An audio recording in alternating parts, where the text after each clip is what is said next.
Hello, everyone, and welcome to another week of GDQ Hotfix Speedrun shows. I am Regal, the host of Game Over. Game Over is a show where we like to put on speedruns of games that are either known for their high level of difficulty or games that are being run on a higher difficulty level than they normally would be played on, or sometimes with a self-imposed challenge placed on those runs.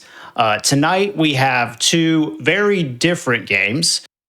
One of them fairly old, and one of them very new. The first one is going to be a Super Mario 64 blindfolded speedrun, 50-star run by Bubsia. That's going to be the first run up tonight. And then after that, we're going to go take a short break, and then Bubsia is going to come back and do a 120-star showcase run. We don't have enough time to do a full 120-star run, but Bubsy is going to show off some of like the really difficult tricks in the 120-star run just to show off how tough and how amazing the blindfolded tricks are in this game that Bubsy and I'm sure many other runners have come up with themselves to figure out how to tackle this challenge. And then after that, we're going to have a Nightreign solo expedition showcase of the Whole Store expedition by Nuclear Pasta Tom at the very end. So yeah, without further ado, let's get into the blindfolded run by Bubsia. Bubsia, you want to take it away and explain what you are doing for us tonight? Yes, absolutely. Hello, everyone. My name is Bubsia, and I will be doing some blindfolded gaming today. Super Mario 64, well, as you might know, it's not like the most difficult game in the world. Some people say it's pretty difficult because of its movement, but it's like not a crazy difficult game. But what the community does with it is pretty difficult. And there's so many challenge runs, so many different types of ways to play the game at this point, just because it's such a classic, I guess. And well, I'm focusing on blindfolded. That's what I've been doing for a lot of years now. So I'm hoping to showcase here something cool tonight. And we're going to play 50-star. That's a category that's like not the most popular, I would say, both in visual and blindfolded, but it's very cool for showcasing lots of different kinds of stages and stars. More to that you will hear later in the commentary, I'm sure. So I'm here with Blobfish Times, my commentator today. You can feel free to introduce yourself. Hello, I'm Blobfish Times.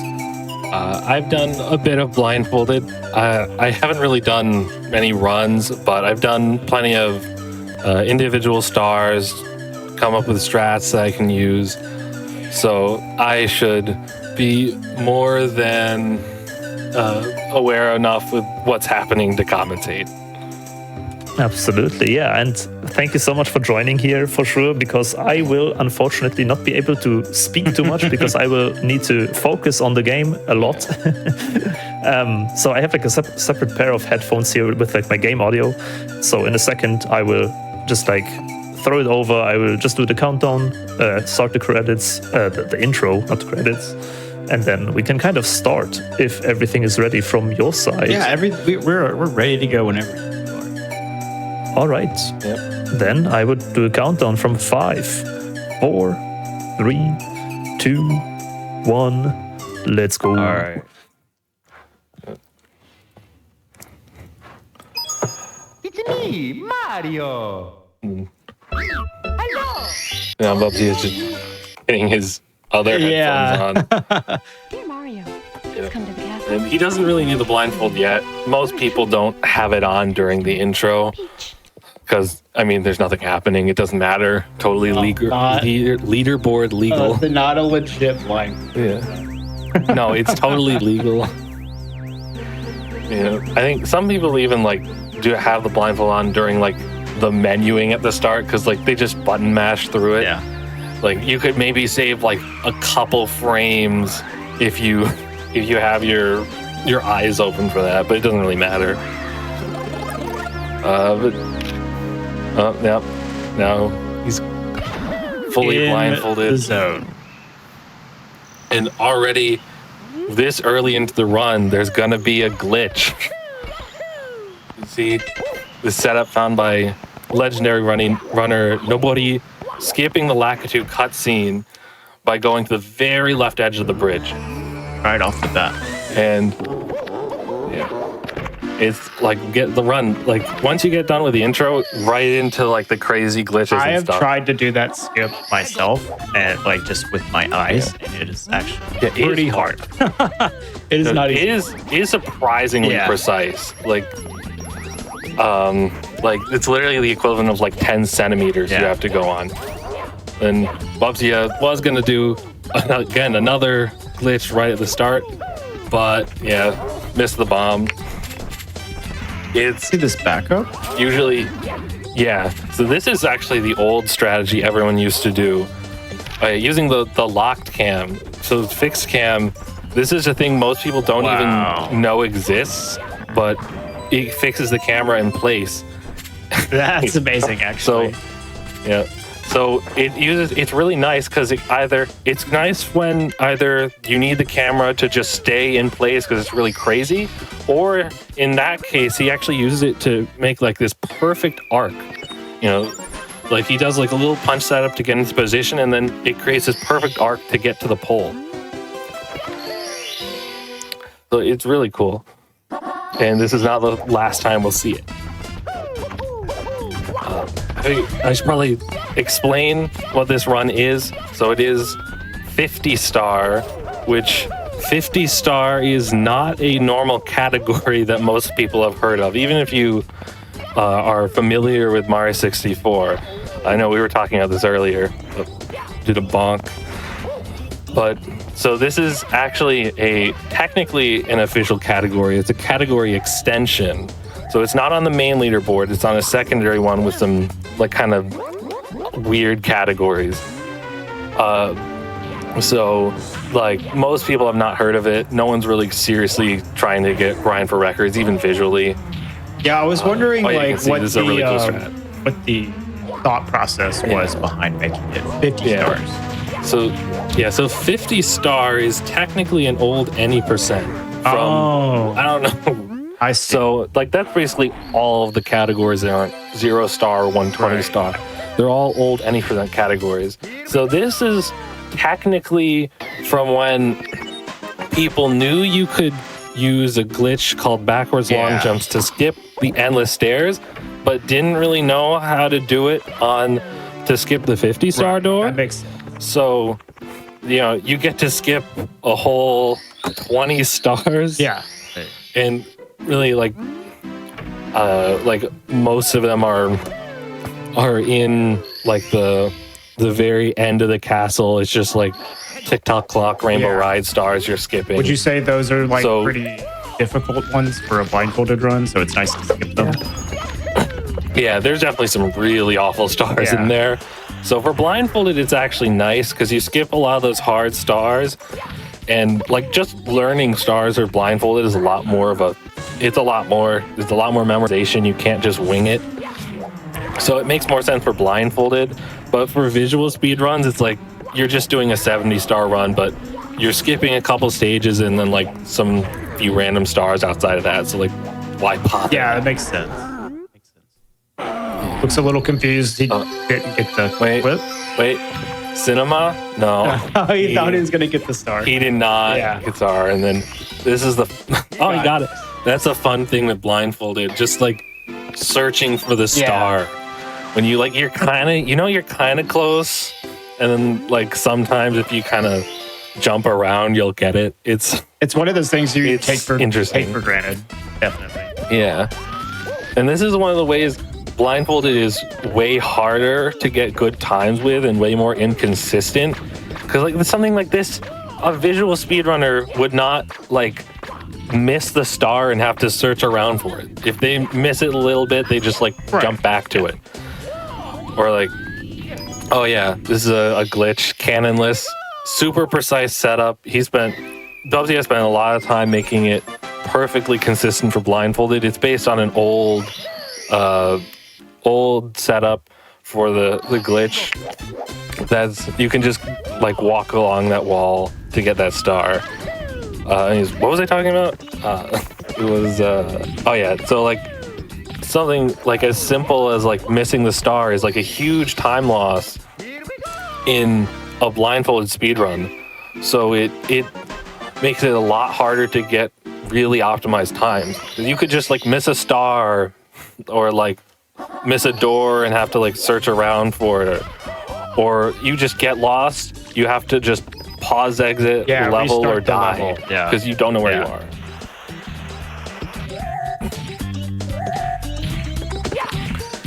So,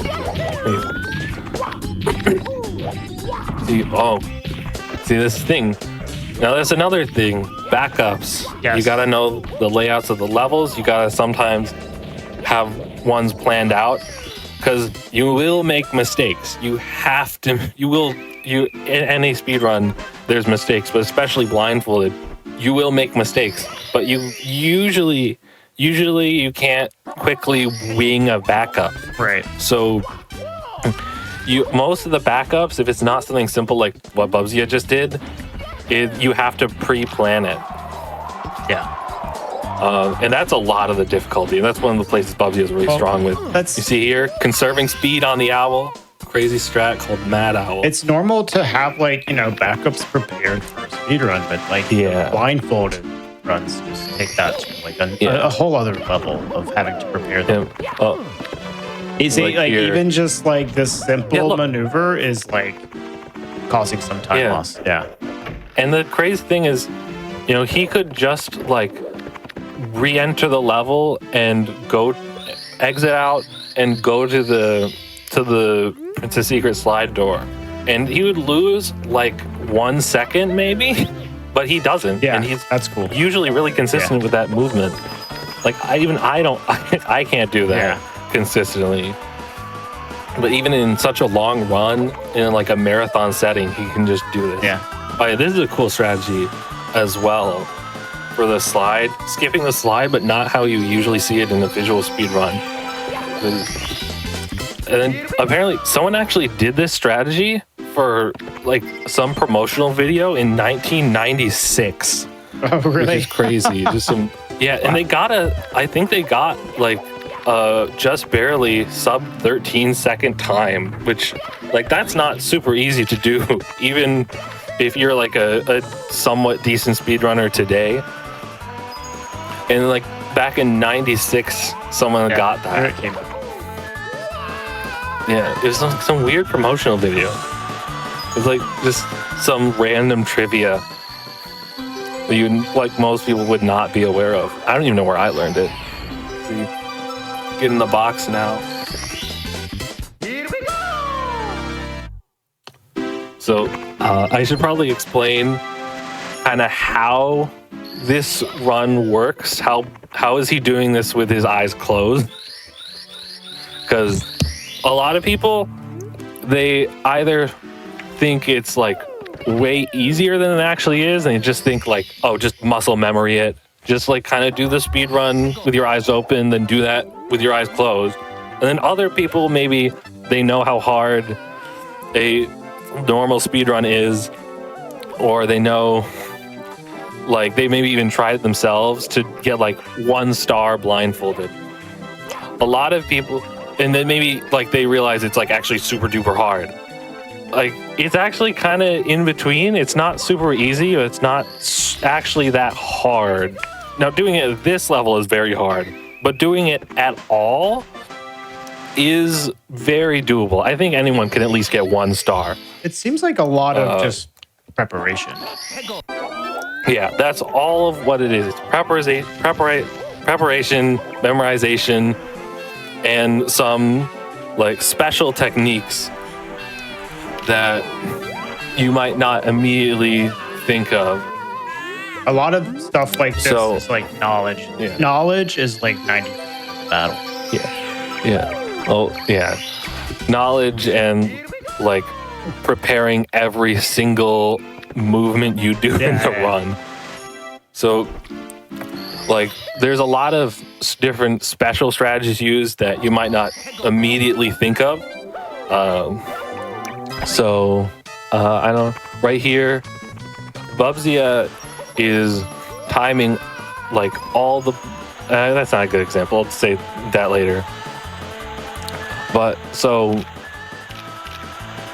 throughout the run, you might notice Bubzia kind of rubs up against a wall, goes in a corner, and that's to do something called normalization, where he is like finding a place where he knows he can get to that spot, and then once he finds it, now he totally knows where he is, and from there he can do some other setup, because without worrying that it's like slightly off to how he thinks he actually is, because he knows exactly where he is. And also another part of normalization, which isn't used as much in Blindfolded Mario 64, is like normalized movement, where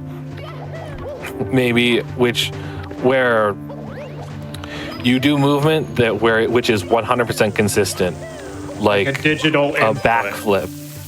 Instead of like an analog input, like a punch. Not even like something like a backflip, where you do the backflip, you move that amount of distance. Right. Oh, ooh, what is this? Ooh, this is tricky. Nice. But he did it. Not quite. Okay. I feel like he's got to have like a pre-planned backup for that. See, this is why you need to know your backups, because stuff like this could be like easily avoided if he knew what he was doing there.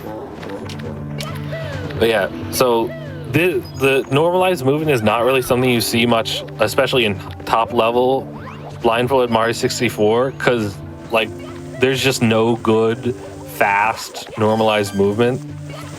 Like you have backflips and punches, and those are both extremely slow.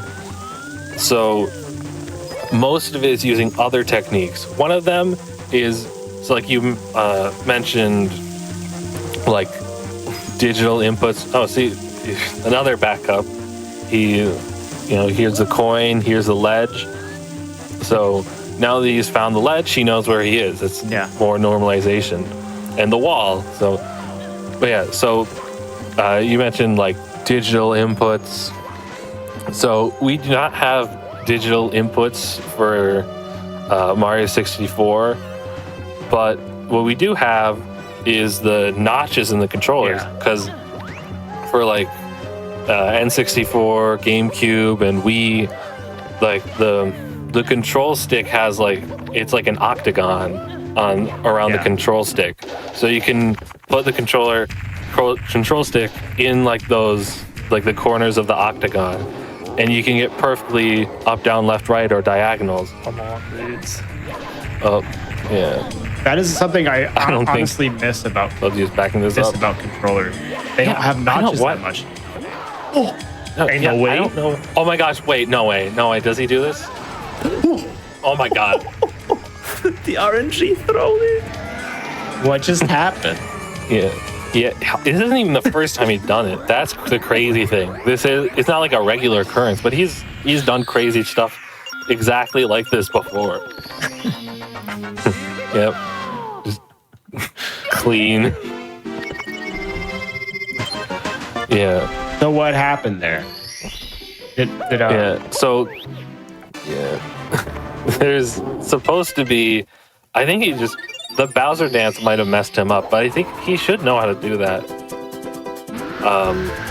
Yeah, I noticed that he danced at the beginning there, and I was like, I don't know if he's supposed to do that. Yeah, it's a 10% chance. Okay. All right. I think Bubzia knows how to handle it. He just messed it up. There's like a cool strategy I think we're going to see later, so I'll talk about it then. Then also, see, we did not, he got the wing cap switch, but he didn't get wing cap reds, because that's actually one of the hardest stars in the game for Blindfolded. Because like normally it's just like a quick, pretty easy star if you know how to use the wing cap. But try doing wing cap movement. Yeah, I can't imagine. With your eyes closed.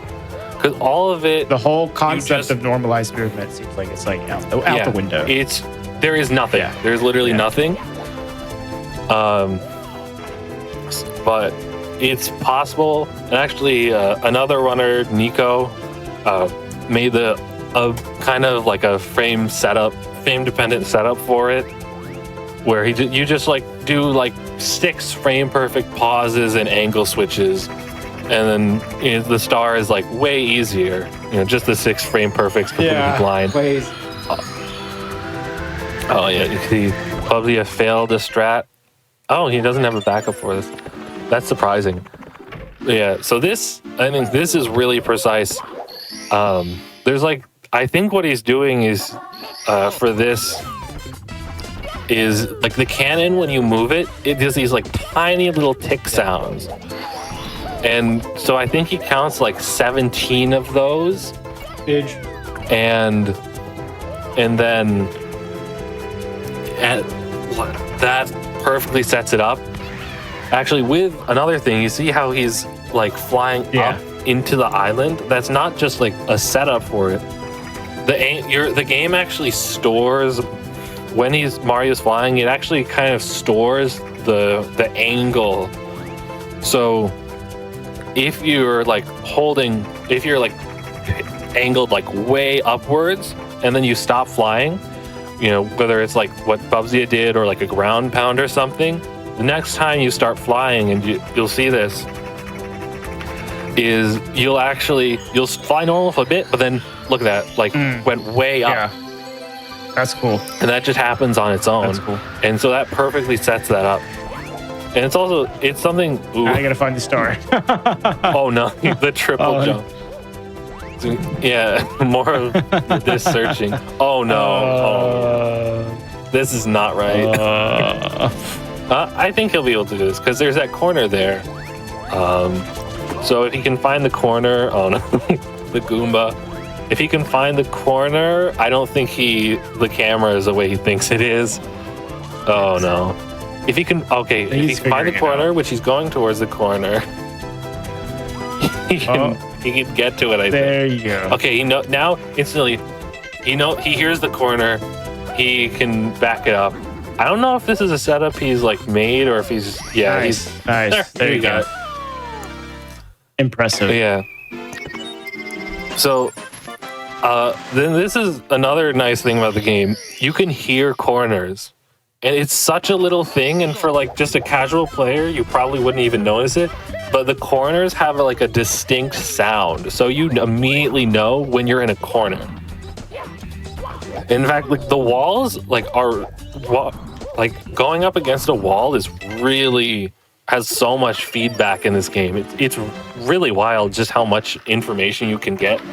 Because there's a sound for when you start walking up against a wall, your footsteps slow down drastically. And then as you start moving like further away from like straight into the wall, the footsteps speed up.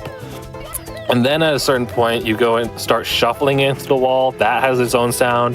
And then eventually you start just walking normally. So you can even almost kind of tell vaguely the direction you're holding on the wall. And like that, and then of course the corners, they have their own sound, and the corners are really important because then you know exactly where you are. And that's something that like is, I don't know, if a lot of other games do not have that, but you can learn so much just from like the walls and hearing the walls.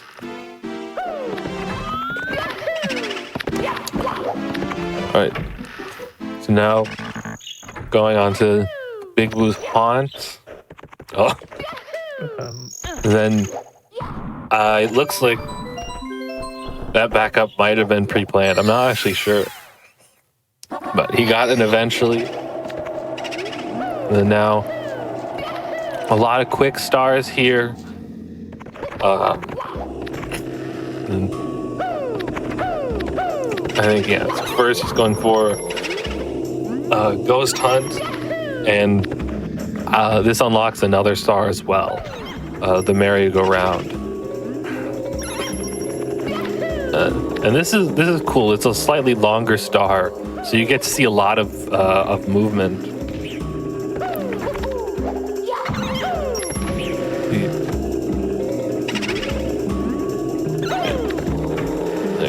All these like quick kills,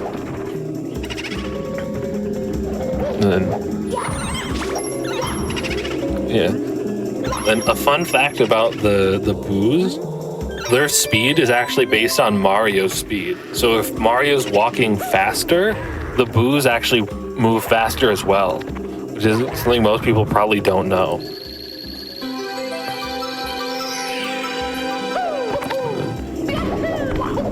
Oh, quick cool. star grab too. Cool. Very cool. This game is like so many like cool little tricks, and like the blindfolded strats are even more like swag added onto it. Yeah. And like there's so many little things. And that's like one of the nice things about Mario 64. In terms of, aside from like the big skips, like there aren't actually too many glitches in this game, but there's a lot of movement tech and there's a lot of subtle things that just like add on to the stuff.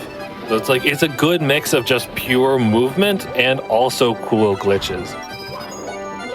The movement is like this is Bubsy, can he back this up? I'm not sure. Boy. Yeah, this is I think he's actually doing it. Yeah, this has gotta be, I haven't done this star blindfolded, but this has gotta be a pretty bad star when it goes wrong. Cause like the floor is literally moving. Like I don't even know how you deal with that, but he backed it up as long as he can get to the star, but he might think he's, that was now easy. Wow. Easy. Yeah. This is a fun thing. Like sometimes, you don't know where the star is and you just like search for it for such a long time, or you just can't even find it and you just have to retry. And then other times you just randomly get lucky, and it feels so good when you just get lucky when you don't know where the star is. It's like you could do so much searching if you just get it immediately. So nice. All right, now Bubsy is going to the balcony. Cool strat here.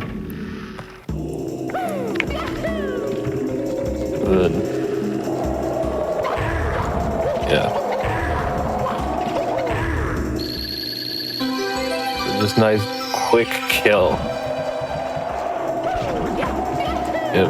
Then knows perfectly how to get to the star, even with this kind of weird terrain, this like slippery slope.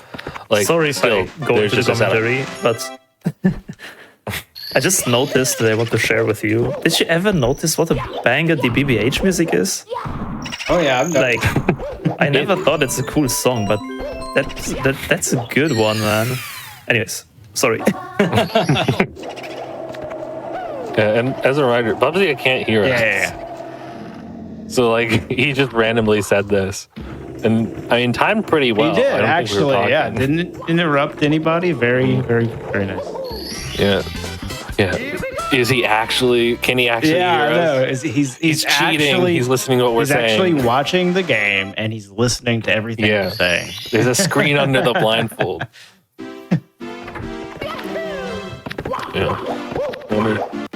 I wonder if that, like, could you even realistically do that? It would be pressed up, like, against your eye. I don't think you could. Is that something that people say? Is that like a YouTube comment that people, like, give off? Yeah. Yeah, those random jokes. Like, there's a screen under the eye. Like, just, like, wearing some VR goggles that are black. Like, it's my blindfold. It's just a little, like, thick and stuff. Oh. Got lost here. This movement through this part of the castle is really annoying, especially if you're trying to do it fast. Oh, and then also catching MIPS at the same time. Cool. And then it just like lines up the camera perfectly with that one wall. Yeah, that quick catch. And this is probably really fun to see for the people that like struggle to catch MIPS as a casual player with their eyes open. And then he just does it first try easily. What is he doing? This is a perfect example of like kinds of mistakes. Well, he just did this super complicated, like impressive thing to grab the rabbit and then can't go into the like ball. Yeah, like he can do carpetless. Yeah. And then like he did it 3 times in a row from a save state. right, so now we're getting the pyramid star, right? No, he's not getting it. He's actually getting the bird star. Wow. And then like this, just one like angle hold here. This strategy was found by Nobody, who, yeah, he was basically the Bubzia of today for a long time. You know, it's funny because like Bubzia was like by far best in the whole world for a long time. Then Nobody came in and just destroyed everything, and like no one got close to him. And like Bubzia was like thinking at the time like that he could never get to Nobody's level, and he just couldn't even compete. And then, you know, now today Bubsy is back on top. He has every single world record by a mile, and like by comparison, a lot of Nobody's strats just seem like really slow. And like, look at this. This is not something that you would have seen just like a few years ago. He just got all those red coins all in a row first try. Like, I haven't done that before. I don't know how to do that. And he's just consistent with it. Like there's another strategy. I wonder if he'll do it in 50 star. I know he does it in 70, where it just looks insane. I'll have to see if he does that.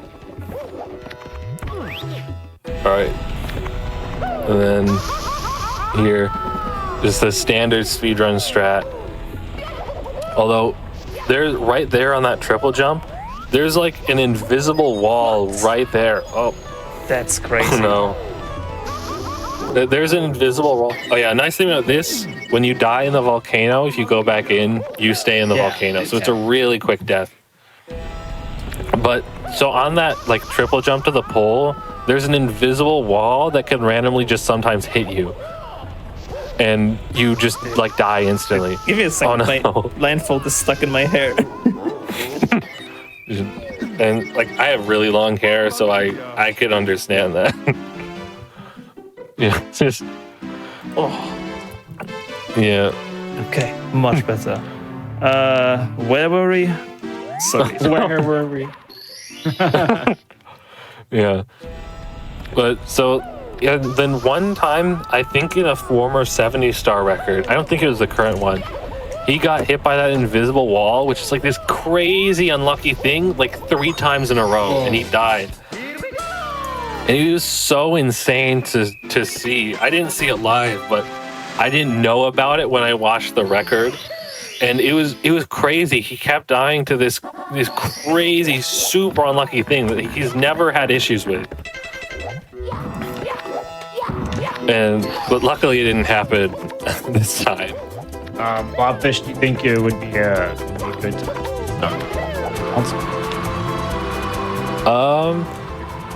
Maybe we'll have to see, because there's one really cool star in this. Probably HMC. Yeah, he does HMC now after this, I think, because Visual 70 star route does it like late, which is weird. But for 50 star, after this star. Yeah. Okay. Maybe like the next level. Okay. Because there's like one really cool star in here that I hope he does it, and I'm not just like delaying this. No, it's okay. It's not. Yeah. And then, oh yeah, this is a cool strategy. This star was labbed so much to get it consistent and also fast. Yeah, this seems like this strategy is, it was found by Dazerbite, but a whole bunch of people from the community came together to come up with a strategy for this. And that's something really cool about Blindfolded, especially Mario 64, is that it's a really yeah, so it's really, there's a lot of community involvement. There's a lot of involvement from other runners. In Bubsy's Discord server, there's like, he has a really good use of the forums feature. So there's like a post for each star and anyone can contribute ideas. So, okay, this is the cool star. So he just went into the fixed cam. So, but now watch this, fully blindfolded. Lava boost, first try. I don't know how this is consistent for him, but it just is. And like, it is super clean. Wow. Gets a star right there.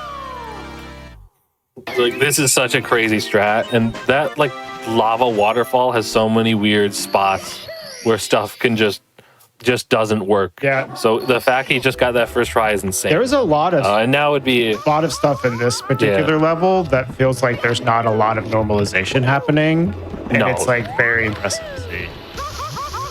yeah, it is a lot of this stuff is really hard. Okay. But I think this would be a good time for analysis. Sure, thank you. Okay. So if you're looking to get more involved with the GDQ community, you can join the official Games Done Quick Discord and add the... He's having trouble.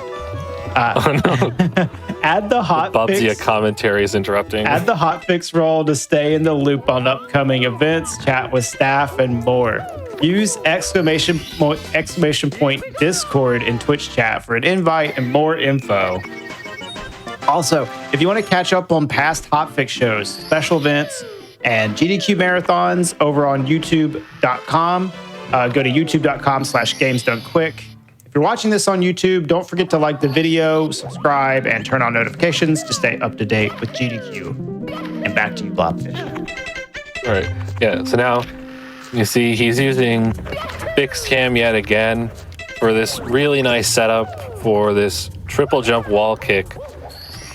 Actually, I think he has like a smite in unoptimized part of this route because he could have kept the fixed cam from the lava boost star, but it's like not even a second, so it doesn't matter. Now the hardest star of the run. Wow, amazing! And he get toad. Fist pump. Punch the toad. Can't believe this. I don't think this aligns with GDQ's values. They're gonna have to make a statement. I want to see the Discord thread on that star. How many comments? Yeah. Then again, another use of fixed cam. For here, it's because the camera can get messed up if you hit those boulders. So you want the fixed cam here. Honestly, it's not totally necessary, but like, why not? That's cool looking. Yeah, and although the annoying part about that, because when Mario gets far away from the camera, he gets quieter, so it's hard to hear what's happening. Okay. So like, honestly, I don't even do fixed cam there because it's just so hard to hear. Like, and I've made it work with just standard Mario cam. All right, then so you're going for the Toxic Maze Star. If you've seen like top level visuals 120 star speedruns, you might have seen the crazy backwards long jump that people do to get this star. And that actually is possible in Blindfolded. In fact, another runner, Nico, we've mentioned before, actually is pretty consistent with it from what I've heard, which I don't know how. But Bubsy is just doing this safer strategy on the elevator to jam out for a little bit.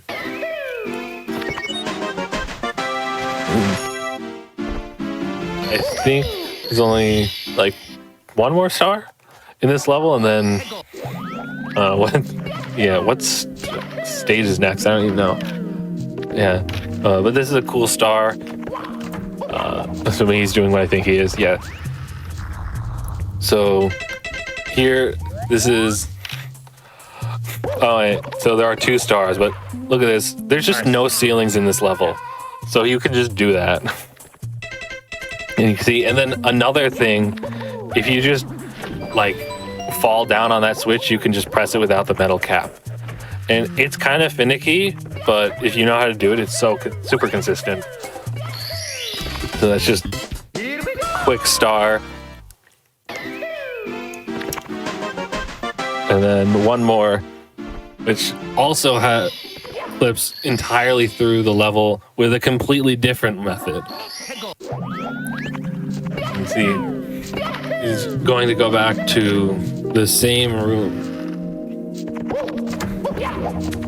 See, super fast setup. It's really cool. He gets right into the door. Because, like, I would, a lot of times you would just, like, brush up against it. But see, look, using the elevator to clip through.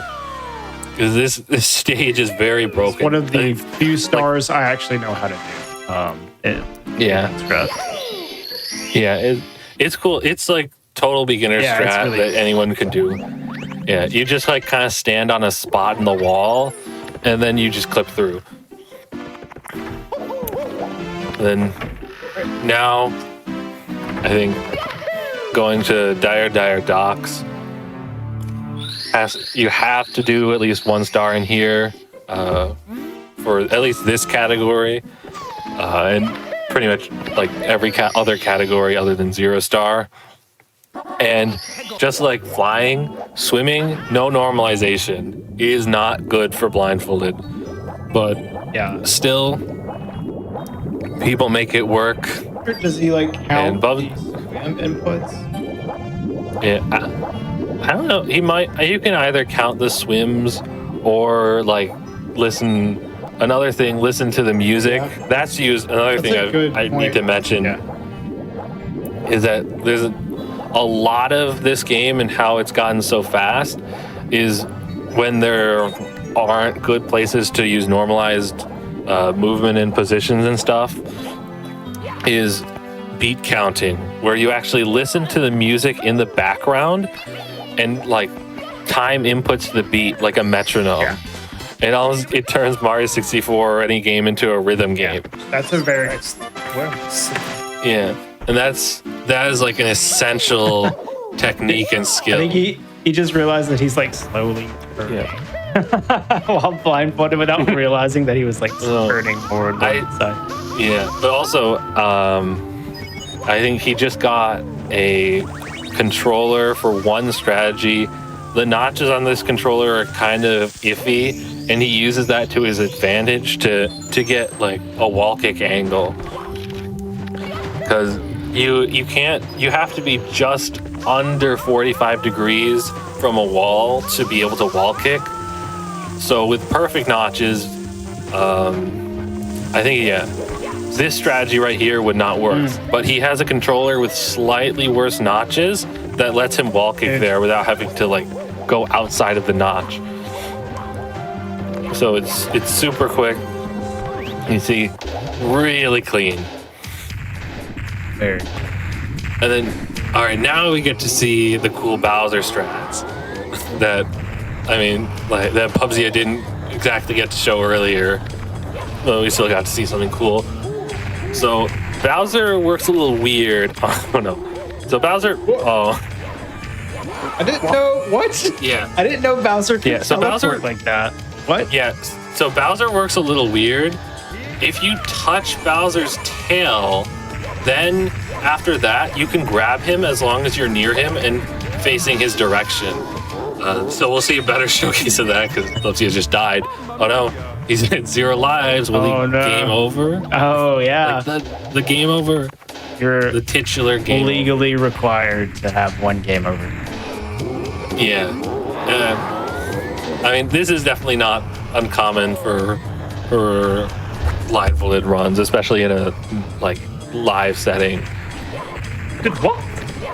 Oh my gosh. Yeah, you see, he just touched his tail and then he can grab him from anywhere as long as he's in front of Bowser. It's just a cool piece of tech that you don't see anywhere else really. Actually, I think visual speedruns do make kind of use of it, but you don't really see it and not to that level. But yeah, so now switching controllers. Can you hot swap There's controllers like in the middle of the run? I didn't realize that I do that. Yeah. That's cool. You're allowed to do that. I don't know how missed the thing. Oh, that was a crazy backup. But you are allowed to do it, and I don't know how Bubsy does it with his setup. I don't know what his setup's like. Runs on the original Nintendo 64, which is the main pretty much the only one platform used for top level visual speedruns. There's actually, I have one.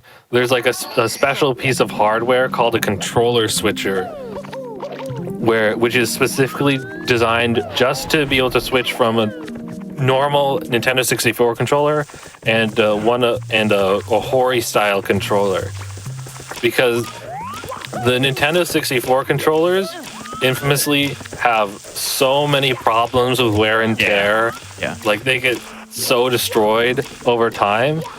You do not want to be spinning Bowser with that controller. I have a steel ball in mine, but like I don't even know how long those last. Yeah, I think those last, like, if you're taking care of it, they should be pretty fine. That's still like another but even that you have to put into those are expensive. You get like the full steel stick and everything. But even with that, you don't want to be spinning Bowser, and it's also really awkward. The stick's really tall for some reason. It is awkward. Even with the steel ball, it's not pretty. Yeah, so what visual speedrunners do is they switch to another third-party controller, the Hori Mini Pad, and that is way more durable and way better for spinning. It's just more like a modern controller. Oh no. Yeah, I've seen the Hori Minis. Honestly, I need to pick one of those up myself. Yeah, I found like another visual runner, Geeko 007 or however you say it. He found like some like third-party ones on Amazon from Hyperkin that are they aren't great, but for just Bowser throws, they're pretty decent. I think they're actually discontinued because now the ones that Hyperkin has are like wireless. But so like they were like I think 20 United States dollars, which is really really good deal. But yeah, like those, like you pretty much only use those for Bowser throws because they're infamously like way less accurate compared to the Nintendo 64 controller, and that's the main reason people still use them. So is Bubsy actually using an N64 controller? Or is he using a GameCube controller? He's on GameCube. Except one star, he uses the Wii Classic controller, specifically the Owl Star, because like most things in the game, you like the actual like your joystick range at a certain point. Once you hold the joystick further, it doesn't do anything. Except the Owl specifically turns faster, like as far as your controller goes. So specifically for that star, the Wii Classic controller fully maxes out the range of the controller, but the GameCube controller only goes like part way, but it's still from everything else just like fully far enough. And just the Owl though, it's different. And same with the Nintendo 64 controller, it doesn't use the full range technically.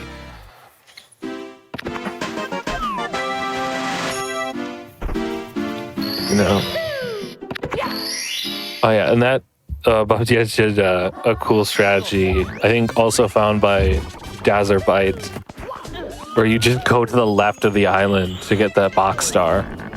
Ooh, and this is another good star. This is a cool one, the secret star. Longer star, like a collectathon. There's lots of cool movement. And fire. Actually, I think that fire is intentional.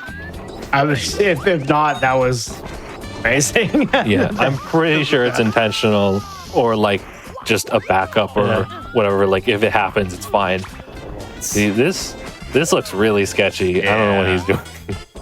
This whole strategy. Oh, the camera didn't do what he thought it did, I think, because it's at an angle now. Oh yeah, I think he does not know where he is, I think. Well, now he might. Now he knows where he is again. Why? Or maybe he doesn't. I'm honestly not sure if he knows where he is or not.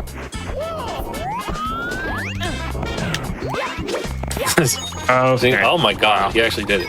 Yeah, that strategy looks so sketchy. but I guess it works, except this time it didn't. See, yeah, and then got to the last secret. Then, just like the visual speedruns, crazy jump to the star. And then Impressive. there. Oh, actually, what he did there, he could have just done something very bad, because by that coin, there's actually a warp that warps you back to the main area. And if he was just like fully walking the entire time, he would. Luckily, he was like to the left, but he didn't start walking until like a little later. So if he was just a little further to the right, he would have activated the warp and just gone back to the mainland, which would have been really funny. Yeah, and like that's happened to some people in like visual speedruns. I don't know about Blindfolded, and it makes a good clip. Yeah. Cinema again. Nice. There, first one that's actually Very worked, good. I think.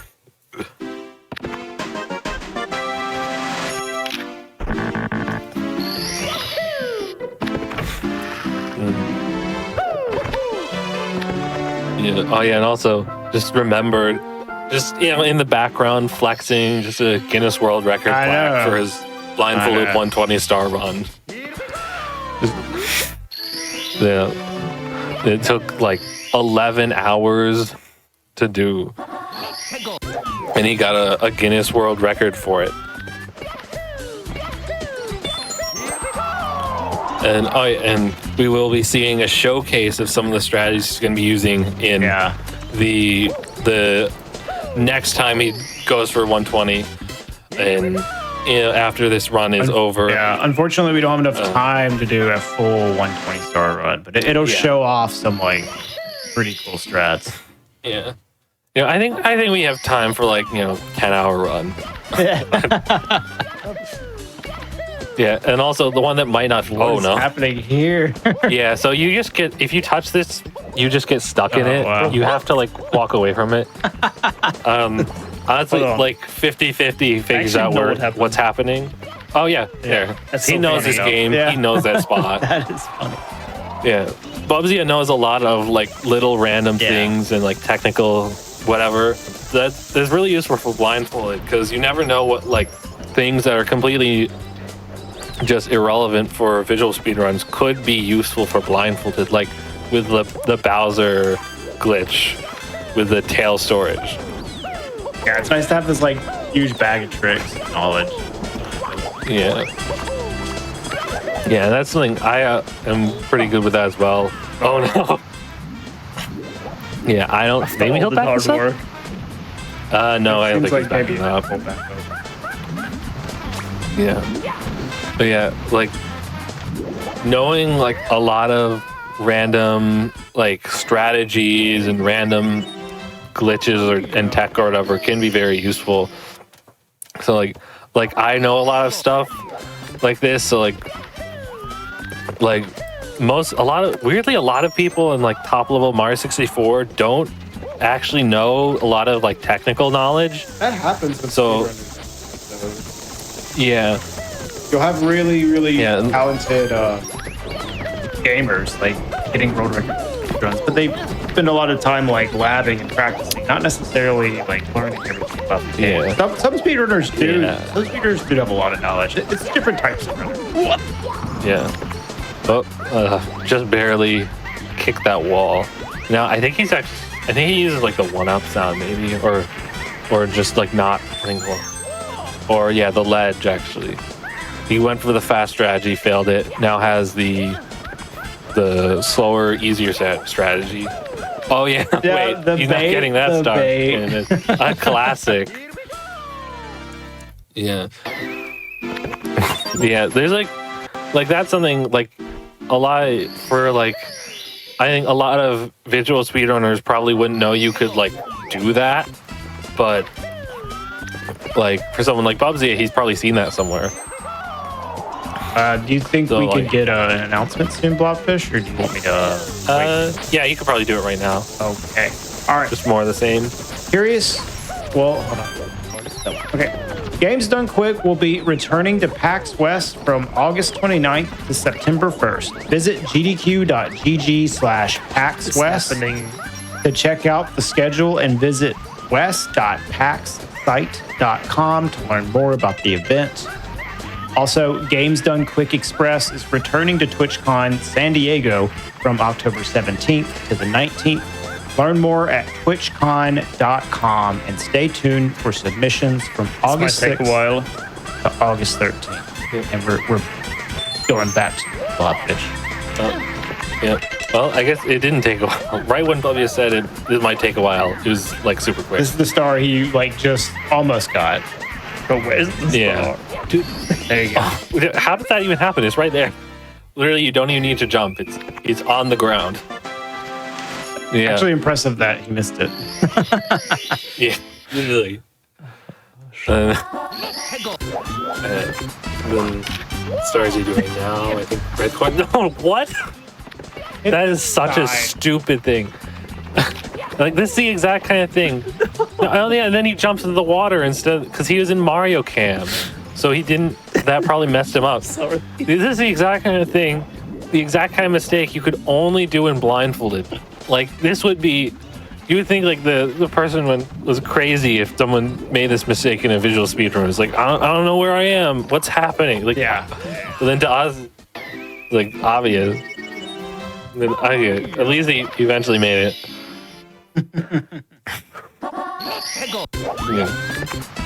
Lots of like very clippable stuff in Yeah. Blindfolded sometimes. And then now he's doing this crazy strat after like that insane mistake. Now he's doing just this crazy strategy, like no normalization. He just perfectly gets those red coins. Everything here can't. Okay, got there eventually. Oh. Nope. Then, like, he just did like all this crazy stuff and then just like fell down and got lost. But then he found his way back.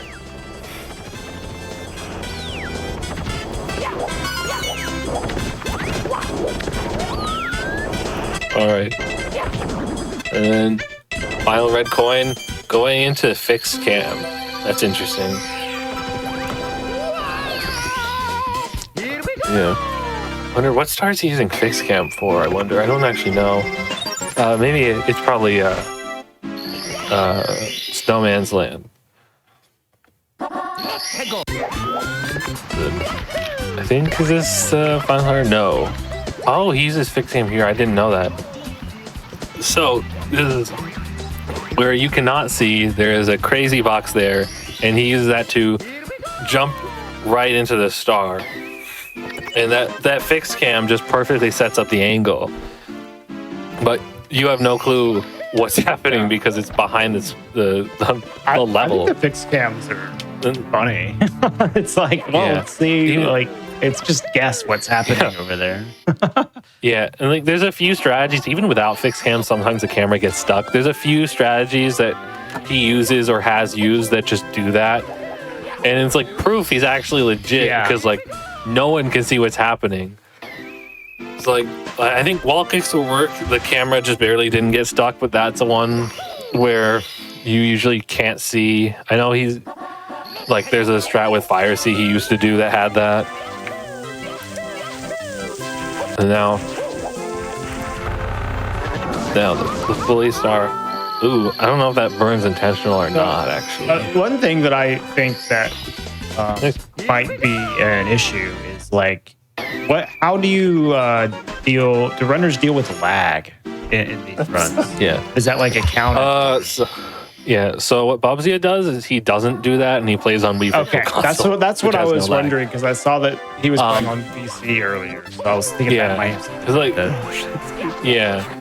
It's funny because like know why, but it's funny because like it's right. with visual speedruns, like every top player pretty much is on Nintendo 64. It's the only platform that's taken seriously, really. And like everyone eventually, if they're a top player, almost everyone eventually switches to Nintendo 64. And there's like whole history behind that. It's like in like back in the day, like 10 years ago, all the Japanese players played on. Oh no! So like back in the day, all the Japanese players, they played on Nintendo 64 because Wii Virtual Console patches out one of the like most important glitches in the game, backwards long jumps. That's basically how you skip like every single star door requirement. So the Wii Virtual Console version in Japan specifically patches that out because it's the updated Shindo version, which it's for mainly adding Rumble Pack support, but it patched that glitch out. So only American and technically European runners had Wii Virtual Console where they could actually do backwards long jumps. And then, so one day, oh yeah, here's another cool use of fix cam. But so one day, the American runner Siglemic got a world record in 120 star on a Wii Virtual Console, and like the Japanese players had dominated for so long, but then like an American actually got the record, and then people watched it, and it was like, this is way worse than the old record. Why is that? And it's because he was on Wii Virtual Console. But the Japanese players, they would have had to import an American Wii to be able to play on Wii Virtual Console and have BLJs and stuff. So Siglemic decided that, to be fair, he would play on Nintendo 64 too. So it was really nice of Siglemic. Like, it's really cool he did that. But that really set the precedent that all top runs would be on Nintendo 64. And like now, homebrew and stuff has gotten a lot better, and you wouldn't have to necessarily import an American Wii to play the game at a top level in Japan. But now it's been so long, in all the competition has been on N64, and there's other stuff like lag reduction that you kind of can't, like, it's hard to change now. And Bubsy just personally doesn't want to deal with lag. So And then now with Blindfolded, like from day one, Bubsy is actually the first person to do Blindfolded Mario 64. He was the first person to beat the game. Oh yeah, wait, the runs, I forgot, the run's almost over. Now he's doing backwards long jumps. Oh my gosh. Well, first try, now he's doing the final level. He's quick. Then Bubsy, he just started on emulator, eventually Virtual Console. There's no history of being on N64 for Blindfolded, so no one cares. And they just do whatever. Thing is now, final level, insane. This is just a gauntlet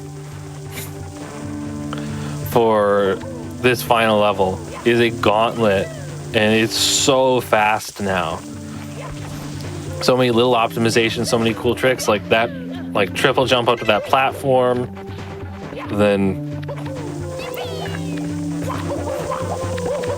oh, I didn't even know he does that triple jump now. I didn't even know he does that.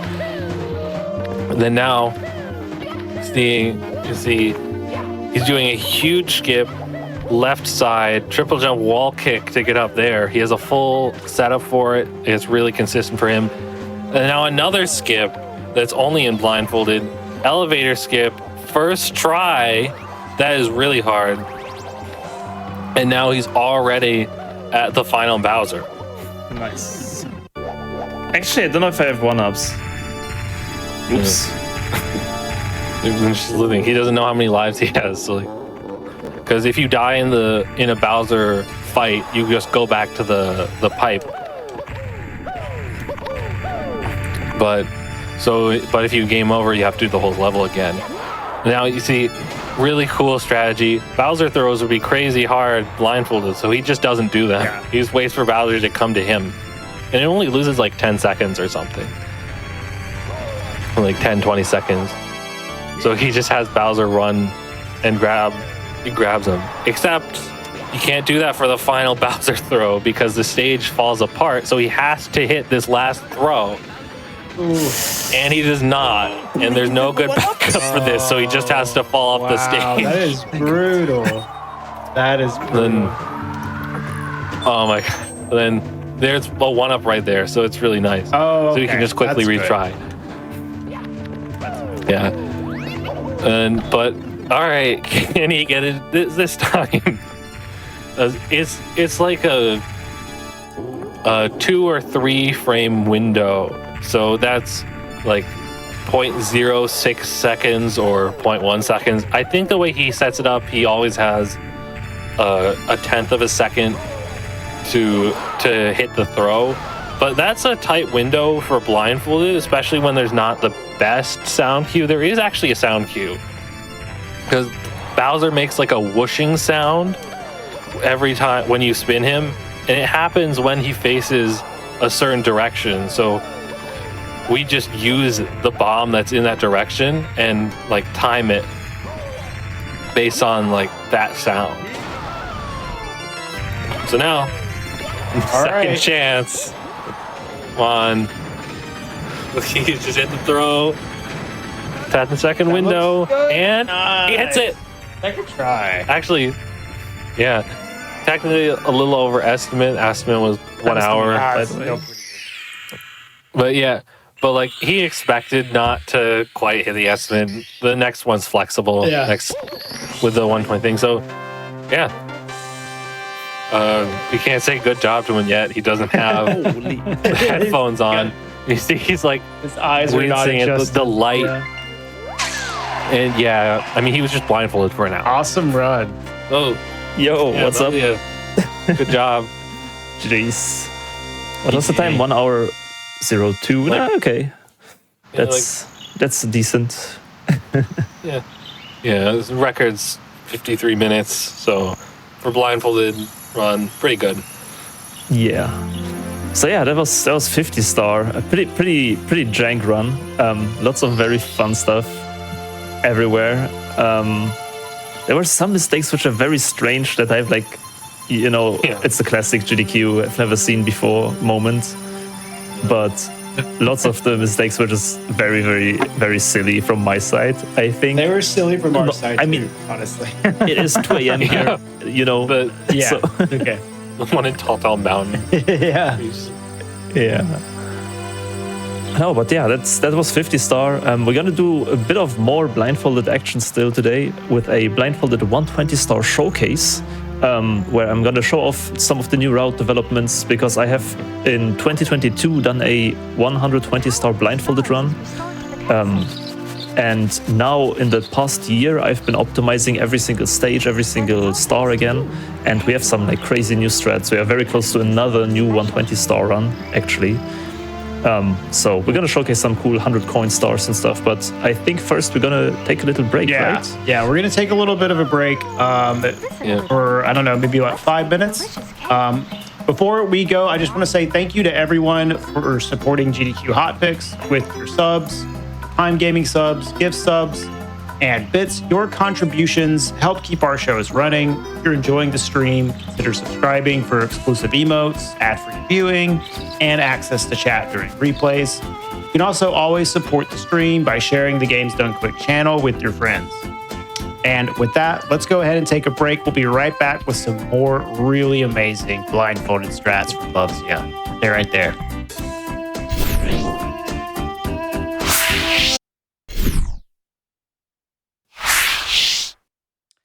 Hello, everyone. Welcome back from the break. We are here for some more blindfolded speedrun Super Mario 64. Very interesting tricks going to be shown off by Bubsia. Why don't you go ahead and take it away for us, Bubsia and Blobfish? Yes, absolutely. So, welcome back to the second blindfolded block here of SM64. We've seen a full speedrun just now, a second ago, and what we're going to do now is going to be a tiny bit different. It's going to be more like a showcase of new stuff and difficult stuff that we have routed in the last couple of months. As I said earlier, I am currently working on the blindfolded 120 star speedrun again. I'm on that project for like a year now, like a bit less than a year, I guess, to like optimize every single stage, every single star, all of that. And today I brought a couple of different stars than you would see in normal speedruns, because, what is the one star that's like you instantly think about what is like so much more difficult that it would never fit in a normal speedrun? And I think the answer would always be like the 100 coin stars. They are like so much more complex. There is so much routing going on. You cannot just like in 10 seconds jump to the star with some shortcut. For 100 coins, you need to actually properly play and do everything like really well. And for that, I brought 300 coin stars today that we're gonna try out.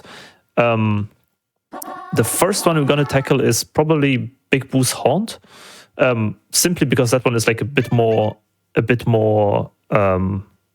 Well, I wouldn't say easy, but it's easier than the other 100 coin stars at least. So this is like a nice little introduction to like how a 100 coin star works. There's also RNG for the first time. That you need to grab coins from enemies that fly all over the place. You need to keep track of how many coins you missed, because then you need backup coins, and so on and so on. So I will go ahead into BBH, try to get the 100 coin star, I think. And Blobfish, if you want to just like react to whatever's happening or like talk about BBH and stuff, that's like totally cool. Yeah.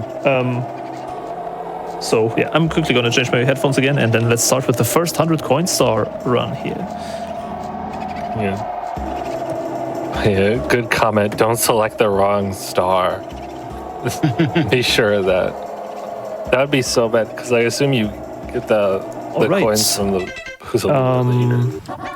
Very important. We need to go to the merry-go-round star. That's the one requirement here. Yeah. Okay. Great. Yeah, because I assume he gets the coins from the booze in the merry-go-round like a lot later. So he would do like the entire star, and then just there's nothing there.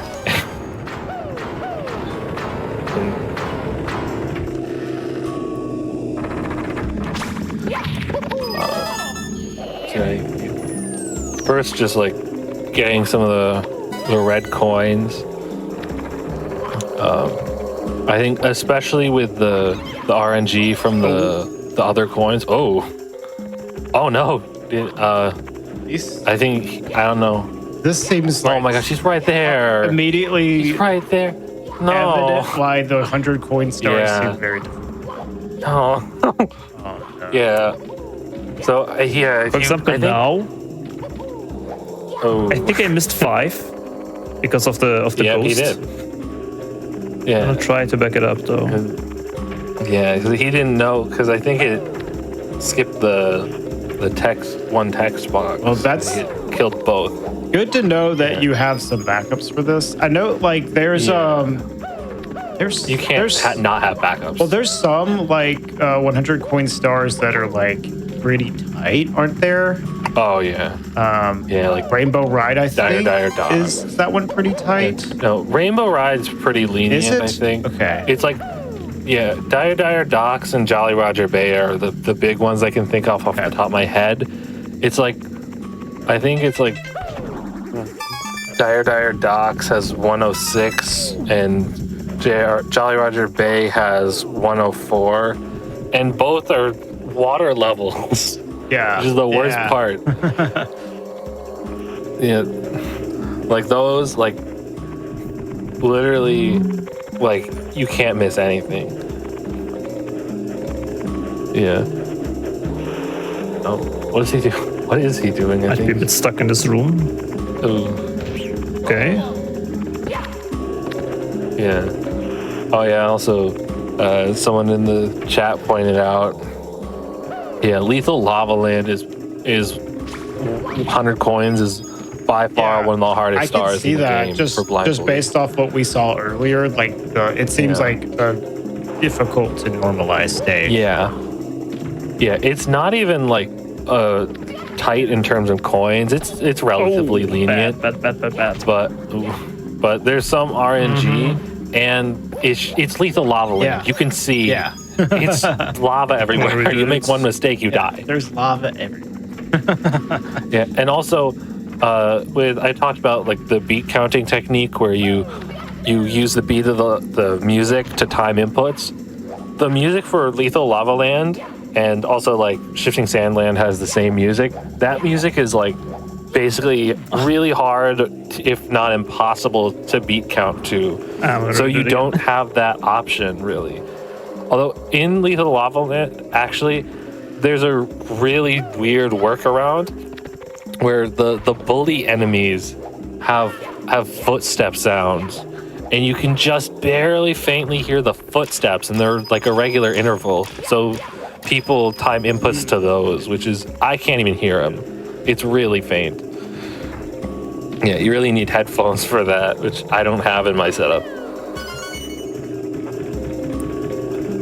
All right, I think this is probably pretty close to the oh, is that intentional? I'm not sure. That bonk. But so I think now it's almost at the end. He gets these 5 coins, and then another 5 from this boo, and then jumps down to get to the merry-go-round, and there's tons of coins from these boos. Then, oh, I guess it looks like he has a setup to get these. He could do this for the merry-go-round star itself. Excuse me? Oh no, the coin is right there. Thank you. But he could do this for the merry-go-round star. What? But oh my God, no. Dude. Well, he got fix that. So he could do this for the merry-go-round star, but one, it's really slow because like the boos have to travel all that distance. But also, but he especially wants to do this slower strategy of luring the boos into this little corner in 100 coin star. One, because it's such a long star. If you mess it up, Fun fact then here. Fun you just fact here. lost 6 minutes. I only do this strat now. Basically, I rerouted this particular strat to make it safer to showcase for the marathon here. And it's the only one I haven't really practiced, so maybe I should have just gone for whatever I'm used to. No. But yeah, I will figure it out.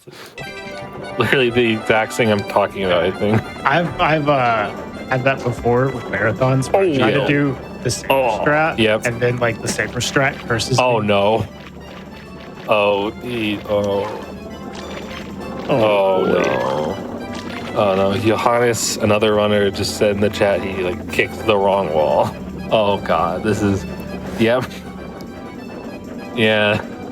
He's gonna get back though. Okay. Yeah. But yeah, like that's the thing I hear all the time of like just like a fairly common advice, don't go for the safe strats because you haven't practiced the safe strats, you've practiced the really hard strats. Yeah. So go with what you're comfortable with, not the safe strats. Unless like the hard strat could potentially lose you like minutes. But yeah, unless if it's like safer to fail a hard strat Where's to the fail last an easy one? strat. What is happening? Oh no. Oh no. Where is it? Where is the last one? It should be coming out. Is the last boo not coming out? Yeah, where is it? It might be like somewhere else. Coins. What? Because like he didn't like kill all of them. He didn't kill all the boos because like if he did, then the big boo boss would. I know. Because the corner aligns Mario to the right. So if you kick the wall in the corner, you go to the right side, and that's too far to spawn the ghosts. Wait, that makes sense. He's just figuring this out. Like, look, he just figured it out. This like, wall on the fly, blindfolded, and he just figured out a new, better strategy. Like this happens. This happens sometimes, like where he just like figures out a strat completely blindfolded, and then good old marathon, well, marathon safe strats, dude. Yeah. Oh, this boo kill, that's crazy. You can hit him from. You can really hit the boo from very far. Nice. And now, yeah, got the star. 7 minutes, even with mistakes. Well, that's crazy. Nice. GG. GG's. We figured it out, dude. Yeah. Figuring it out on the fly. Just yeah, that's the beauty. That's the beauty of 100 coin stars. Honestly, the perfect example right there. Just like 100 coin stars can just go wrong in like any direction at any given point in any single jump, and you need to somehow have always like vision of where you are, what's happening. But yeah, very funny that like the one thing that I specifically routed for today went wrong. Yeah. But yeah, that was BBH hundreds together with the merry-go-round star. Usually you would do it, I think, with red coins in visual. I think. I think, yeah. Right. It actually used to be the merry-go-round, but a while ago they changed it. Back in like years ago, they used to do it with merry-go-round. It's faster with reds just by a bit. Yeah, I see. Yeah. So I was also thinking of routing it like together with the reds, but the merry-go-round just has so many coins that like it's really not worth it. Yeah, it's really worth in blindfolded for sure. Yeah. And yeah, very good information. So this was like around 7-8 minutes run. The world record currently for this particular star is like 2 minutes 30. So yeah. Pretty fast. I said 2:31. Yeah, so 2:31 exactly. So pretty fast.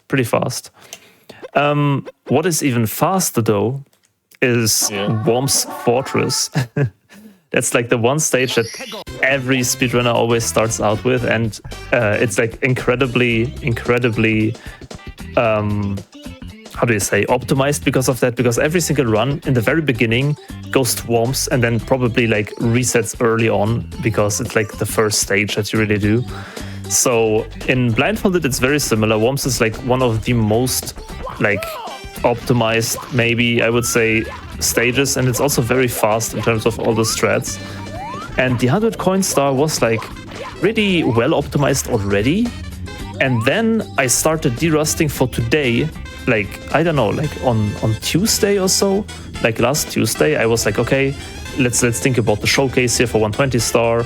Let's like, probably Worms 100 is like fun to include. It's not that hard star, it's like still very fast. And then we went down a rabbit hole because we rerouted the entire thing in the last 3 days, and we beat the world record of the star by like 2 minutes or something. It's like the route has completely changed last week.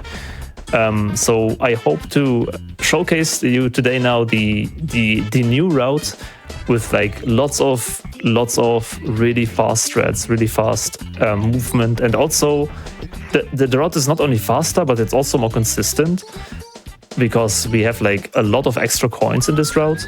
But yeah, it's a very interesting one. So again, I'm just going to try it out. We can talk a bit about the old route and the route changes that have been happened here afterwards. But I'm going to first try and like just get the star once again. Yeah.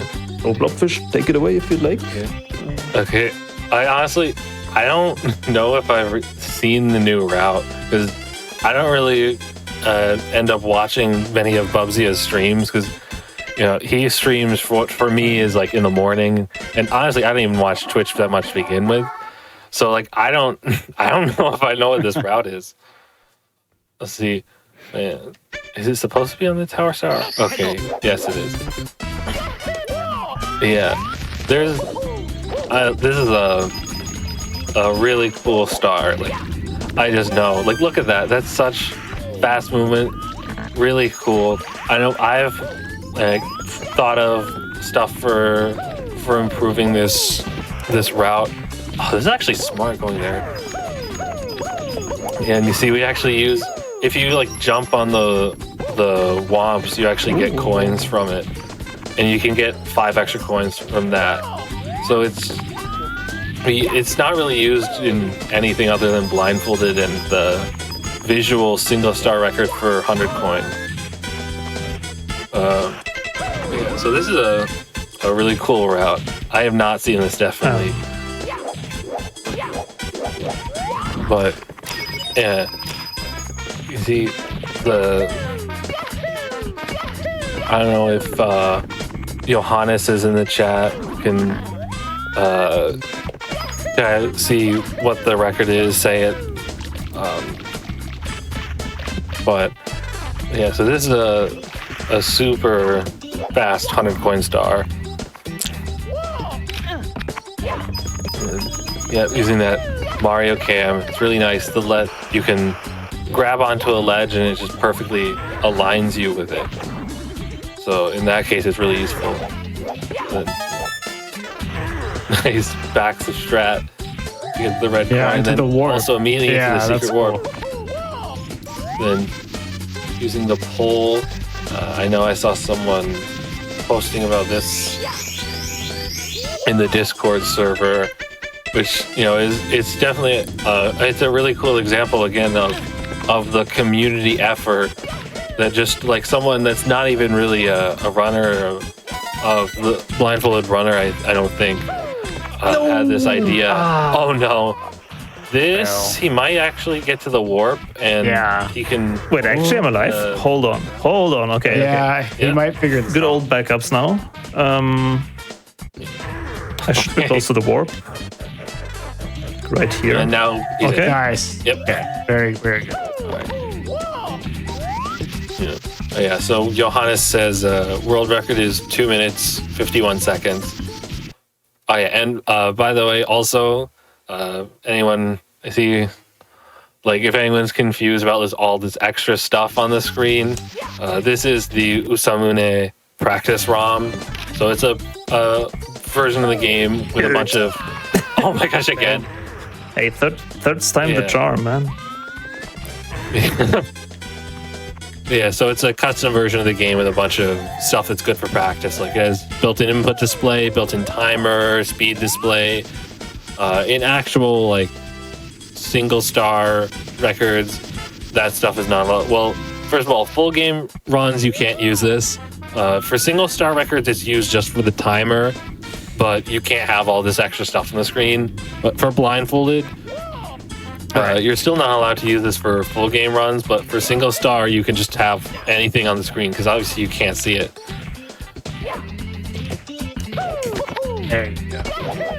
That is a tight window to get that movement. Yeah. I wonder if he might like think about changing it or something. If it's like if he just like messed it up two times in a row. Please. No, God, it's right there. Oh my god. Yeah, that's some really bad RNG. There isn't that much.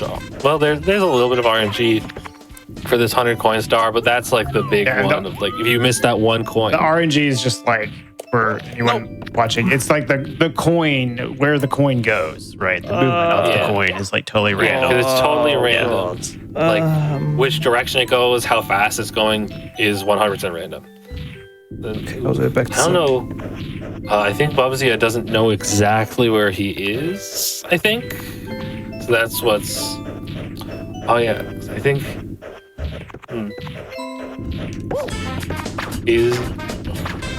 He's figuring it out in real time. Oh wait, I need to kill this guy. No. Yeah. Like now he's trying to like find his where he needs. He's trying to figure out where he is. And yeah, there he goes. Yeah, he's just trying to figure out where he is. But when you go near the piranha plants, they start attacking and you can't kill them for the coin. So he had to walk back to make it and then kill it. Then now, yeah, he just missed that coin. So that I don't know how many coins he has left, including like backup coins. I think hopefully he should be good. Well, he's got 89 now. 6, 4. I think there's enough in the level, but I'm not sure if he's got it. Yeah, Run it out. he has he had enough. plenty. He can get the 8 coins. Oh, and then like he only went for like those ones. He already started like turning towards the star. So I think he kind of. I wonder if that's like a faster strategy, and he just backs it up if he needs the extra coins. Yes, someone in chat asked, can Bubsy complete the entire game 120 stars blindfolded? Yes, absolutely. And we would love to showcase the entire run here, but it just takes so long that we record's 11 hours. We had Bubsy show off a shorter run before this, and then now Bubsy is showing off like some really interesting ILs, individual levels from the 120 star. Very impressive, Bubsy. Thank you. Yeah, 6 minutes for this one. The world record for this particular star is now a bit under 3 as well. yeah, I mean, I learned some new backups, I guess. I fell down twice. I assume it was because I was like not in the center of the platform, and then I didn't have enough space for the kick. But I don't know. I would need to check that properly. But yeah, again, same concept as in the last one. That's kind of how 100 coin starts to work. Like you need to be ready for backups. It will not go perfect in the run. Same as with the plant kill up there. Like I wanted to do a long jump onto the. Can I actually showcase that quickly? Well, how the strat usually looks like, because it's very interesting. So here, after we get this plant, we go here until we hear the red coin. So we hear the coin sound, and then we are supposed to just long jump and bounce onto the enemy and get like distance into the red coin. And get it like this. That's what you're doing. So it saves like lots of time compared to like normalizing there and like setting up everything. And we don't really need the coins from this plant. It's like a backup if you are short on coins. But yeah, I unfortunately messed up the long jump and I just single jumped and then my position was off. So I did some old backup strats from the old 100 coin route, which was, as I said, completely different. Like now in the new route, we go to this whole left side of the stage first and do clean up here everything. In the old route, this was the very last thing you would do, like the blue coin switch and everything, because we didn't really. The big new revelation here to the strat was this setup here from the warp to the pole, and then using like the lock cam to jump onto the tiny island here with the arrow. That is completely new. So what we did before is we basically, like in the visual speedrun, we went normally up here to this plant and then kind of did like, like a wall kick up here, get all of these coins first, because that was always the most inconsistent part and you could die here if you like mess up a jump. So we would grab all of this first just to be safe, and then go down here, then do like all of these shenanigans with the plants, and then at the very end of the star go to the other side. So like what's very cool about Blindfolded and Blindfolded 120 star especially is like the freedom of routing in my opinion. Like you have so much choice of doing stars in different ways and it's still like fast. It's not like, in traditional speedrunning and like it's like usually there is a strat, there is the strat, and everyone should learn that because it's just simply the best, the fastest, the most consistent. Of course, there's like beginner versions, harder versions, but like usually all these strats are like very set in stone. And 120 star Blindfolded right now is like such a playground, It's like, it's like so much fun to because like, you just route around, find new time saves everywhere, and it's just great, So that was a bit of Worm's Fortress. You've seen all of the other stars in the run previously, so I'm not going to show more there.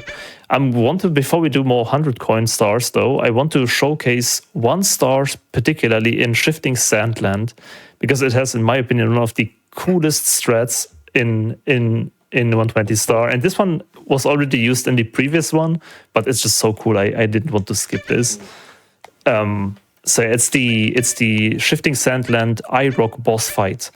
It's, boss fights in Blindfolded usually have some kind of setups and stuff, but the iRock was for a long time like incredibly hard to beat because I don't know if you know the boss. It's like the two hands, like in every Nintendo game, and they open and they close, and there's a bit of RNG and all of that. And we never had a really good way to do it in Blindfolded until we found like the big brain strat of the century.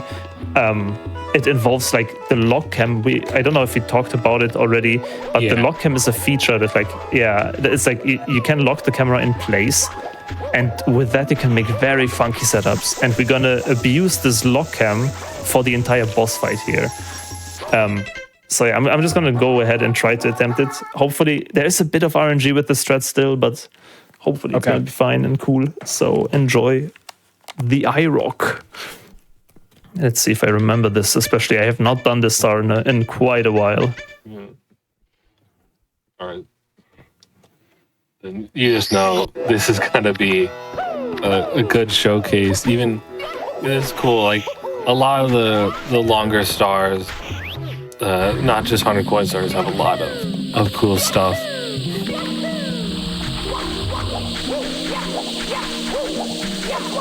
Oops. Oh no! Yeah, this is really annoying to jump out of the quicksand there. So now, the quick setup to get here. Then don't need to use the elevator. You can just long jump right to that platform. And the camera is really annoying and weird here. Oh, I think he ledge grabbed the edge, I think. Oh, Yeah, that's like a reset the star kind of mistake. Yeah. So yeah, that's like just an example of like the kinds of little mistakes, like slightly too far to the right, have to reset the star. But luckily, quick reset. That was much faster. Oh yeah, we like dive roll right onto there. Yeah, like usually you're supposed to go on all the pillars and yeah. Usually you're supposed to go on all the pillars and to like unlock the top and then like go down from the top of the pyramid on an elevator, but you can just fairly easily get onto it. Oh no! Ain't no way I missed the pole. Oh my god. I like he's trying to show off the boss fight. He's just showcasing his backup skills. Off the pyramid. I think he's gonna make it. Maybe.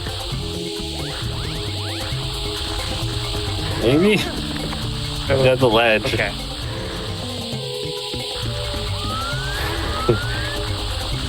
Gotta go do the ledge grabbing. Yeah. So now, because he doesn't know where he is, like, along that axis, so just ledge grabbing to get into position.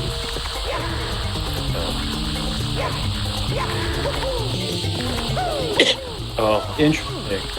oh, there. No, I think that's intentional. Yeah. Back up. There, I think because he's trying to line up, then just does a kick and then falls down. That's so cool. Really nice setup. And the eye rock. Oh, that hopefully doesn't mess him up. But now, here's finally the strat for the fight.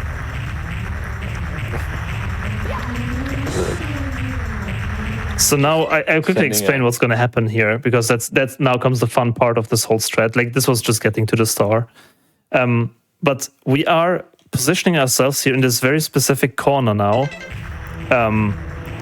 We can hear it with the wall sounds, of course. Then I'm gonna tap down, do the see up camera, so like the first person view, to get a view of the boss fight arena. Then switch to the lock cam and lock this camera position here. And now we can like, we basically gonna keep the camera in place in this specific corner. And because of that, we can set up an extremely precise position that we, okay, so here's the deal. The boss fight has the eye inside, right? And the eye has a hitbox that you can usually punch and stuff, but the hitbox actually has a couple of pixels above the eye where you can land and jump on. So you can actually do damage with a normal jump, like as if it was a Goomba, for example. And with this lock cam camera setup here, we can create a specific setup that jumps onto this pixel and stays on that pixel. So in theory, if we get good RNG, there's unfortunately a 50-50 chance or something. If we get good RNG, we can literally just stay on that pixel and the boss will get damaged until it's dead. That's the best scenario. And the cool part about this for Blindfolded is, even if the RNG is bad and the boss pushes us somewhere else, the lock cam is now in this corner, in this very specific corner. So all we need to do to back things up is literally just hold down and eventually we are back in this corner, like basically. So no matter what happens, it's a very, very safe setup here. And I'm going to now try to get this pixel. It's pretty precise, but, you know. Punch, punch, punch. Backflip, backflip, punch, punch. And now I do nothing. One hit. Whoa. This is so cool. This is such an amazing strategy. And that's the bad RNG case. So now, in order to back this up, I keep hold down. I climb up here.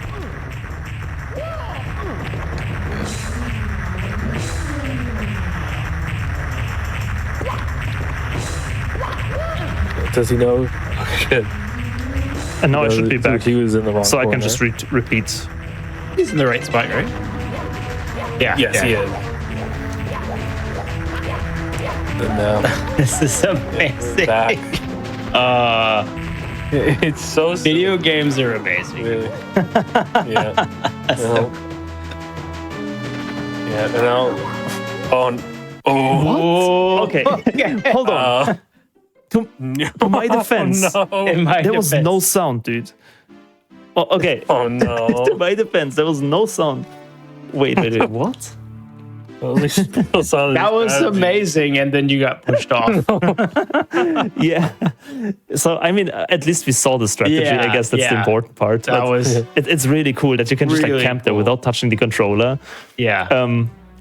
But yeah, to my defense, the pattern usually is it stomps on the ground and then it pushes you. And the stomp did not make a sound. So I don't know why. It's the first time I've witnessed that. But yeah, funny. I was gonna say, like, finally, like, Mario gets a star with doing absolutely nothing. Yeah. And then, nope. That's one of the coolest strats I've seen in this game. That was awesome. It is actually so cool. Yeah, I don't know how we found this back in the days. It's like such a random specific thing, but it'll work so well. It's great. Then what else do we have? We have Rainbow Ride 100 coins. That's the Kaizo star I wanted to keep for today. Yeah, actually, let's just do it. Why not? We can do the other stars later then, if we have still time. This star casually was super hard for me. Just like getting Yeah. 100 Yeah. coins in this, like normally was hard. Yeah, Rainbow Ride is a rough stage because it has like no ground. I think that's the biggest issues for many casual players, because like if you fail a jump, you're just One mistake. exactly one mistake, one missed input, and you are just flying off basically. And yeah, the 100 coin star in this stage is very interesting because in visual speedruns you combine it always with the big house, because there is this long carpet ride, and then there's like 15 coins in the house. In Blindfolded, we don't really do that. Mostly because it's very, very scary to get 85 coins and then do like the carpet ride, which is a beat count. Like we count the background music for the entire length of the carpet ride, which is like 85 beats or something. And if you miss one beat in the input sequence, you are dead. It's like an incredibly long sequence of counts and inputs that you need to memorize. And we don't really want to do that with 85 coins. So we do a bit of a different route and get coins elsewhere and like finish off on the cruiser. Otherwise, it's pretty much like, just crazy movement all around. But it's very, very hard, of course, because you can die any time. So I'll just try my best. This is one of the recent 100 coins that I've routed as well, so I have this pretty fresh in memory still. But yeah, this could take a couple of tries. This one is definitely not easy. This is like one of the hard 100 coin stars for sure. Yeah. Also, there's there's the blue coin switch where you need to wall kick up there, and if we miss any wall kick, then we cannot get the blue coins, and then we cannot spawn it anymore. So yeah, it's kind of also a reset.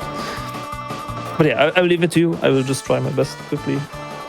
Yeah, that was the issue I had when I was trying to do this casually, is getting the wall kicks for the blue coins. Like, this is like a nightmare. Yeah. Of course, Bubsy is probably a much better player than me. Yeah, he can do it first try with his eyes closed. Literally, yeah. Yeah, and then like I think the stage record for this, where you get every star in the level, I think they get all first frame wall kicks. Which is when you get a first frame wall kick, you conserve all of your speed. And so, like, all of these 30th of second windows, I think it's Parsi. Oh no! Shot. Speaking of making one mistake and tying, yeah, it is crazy that in like a full stage record, they got all those 30th of a second windows in the visual speed run. Yeah. Okay, there you go. Yeah. Oh yeah. Also, I think some people in the chat said this, but Bubsy has said that in the visual speedruns you have to ride the carpet. But nowadays, that's actually not the case for visual speedruns, because a setup for a trick called carpetless was discovered, which makes it so you don't have to ride the carpet. So now visual speedruns combine it with the... Ooh, yeah, got every coin. So now speedruns combine it with the Somewhere Over the Rainbow star. Those extra coins that you got lucky on right there. Yeah. He probably plans on not getting all of those, but he got every single one. Yeah, you see, you go like all over the stage, and cutting all these corners and stuff. I wonder if that could spawn the star in like a bad spot though, if you get all the coins. Yeah, it definitely could depending on how Bubsy has routed this. Maybe that's something you got to consider. Yeah, maybe he has when routing. Considered it. Yeah, he probably has. Then, yeah, like that's the funny thing. Like, ooh, I think that was intentional. Yeah, it looks like that was intentional. I love how like there's no, it wasn't. It wasn't. There's so many things like I'm not sure if that was intentional. Yeah. Like all these setups. Yeah. No, but he has the backups. You can hear that he stops pushing up against the wall. Yeah. But it's funny, like you have to consider not only like backups for if you don't get enough coins, you get unlucky, you get play bad. You also have to factor in if you play too well and get too lucky. And now getting like a bunch of red coins, all this intricate movement for these red coins. And but of course I assume only getting 7 out of the 8 red coins, because you don't want to spawn the red coin star, because that would lose a bunch of time with the cutscene. Here we go. All right. And now here's moment of truth. 3 minutes in, can he hit all these wall kicks? If he misses one wall kick, if he maybe no, misses one wall kick, can't literally do my casual run I did a few months ago. We need the wall kicks there. We absolutely need the wall kicks. Yeah. Oh no. I did like a full run of like 120 star. Just like I'm not good at this game, you know. And I hadn't done 120 star like ever. Like I had never gotten all of them, and I did all of it in like one day in like 12 hours. This star like drove me insane. Yeah, is definitely tricky, but it definitely that's the kind of thing where like being good at the game really helps a star like this, because it's like when one mistake kills you, being good at not making like simple mistakes and just being able to play consistently makes it much easier. But then it kind of goes the other way around at some point, because then you start doing really fast strats and then it gets really dangerous all of a sudden again. See, carefully using all the things on the level to his advantage to set up that position to long jump all the way over there. What? He's slightly too far or to the back. Really funny. He's probably gonna, he's probably gonna have to collect all these coins and then like figure out some other backup to do the long jump. Punch. They get all the coins. Oh.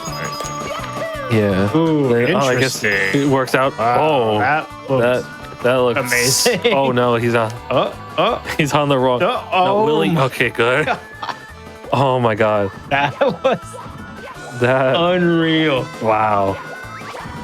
Yeah.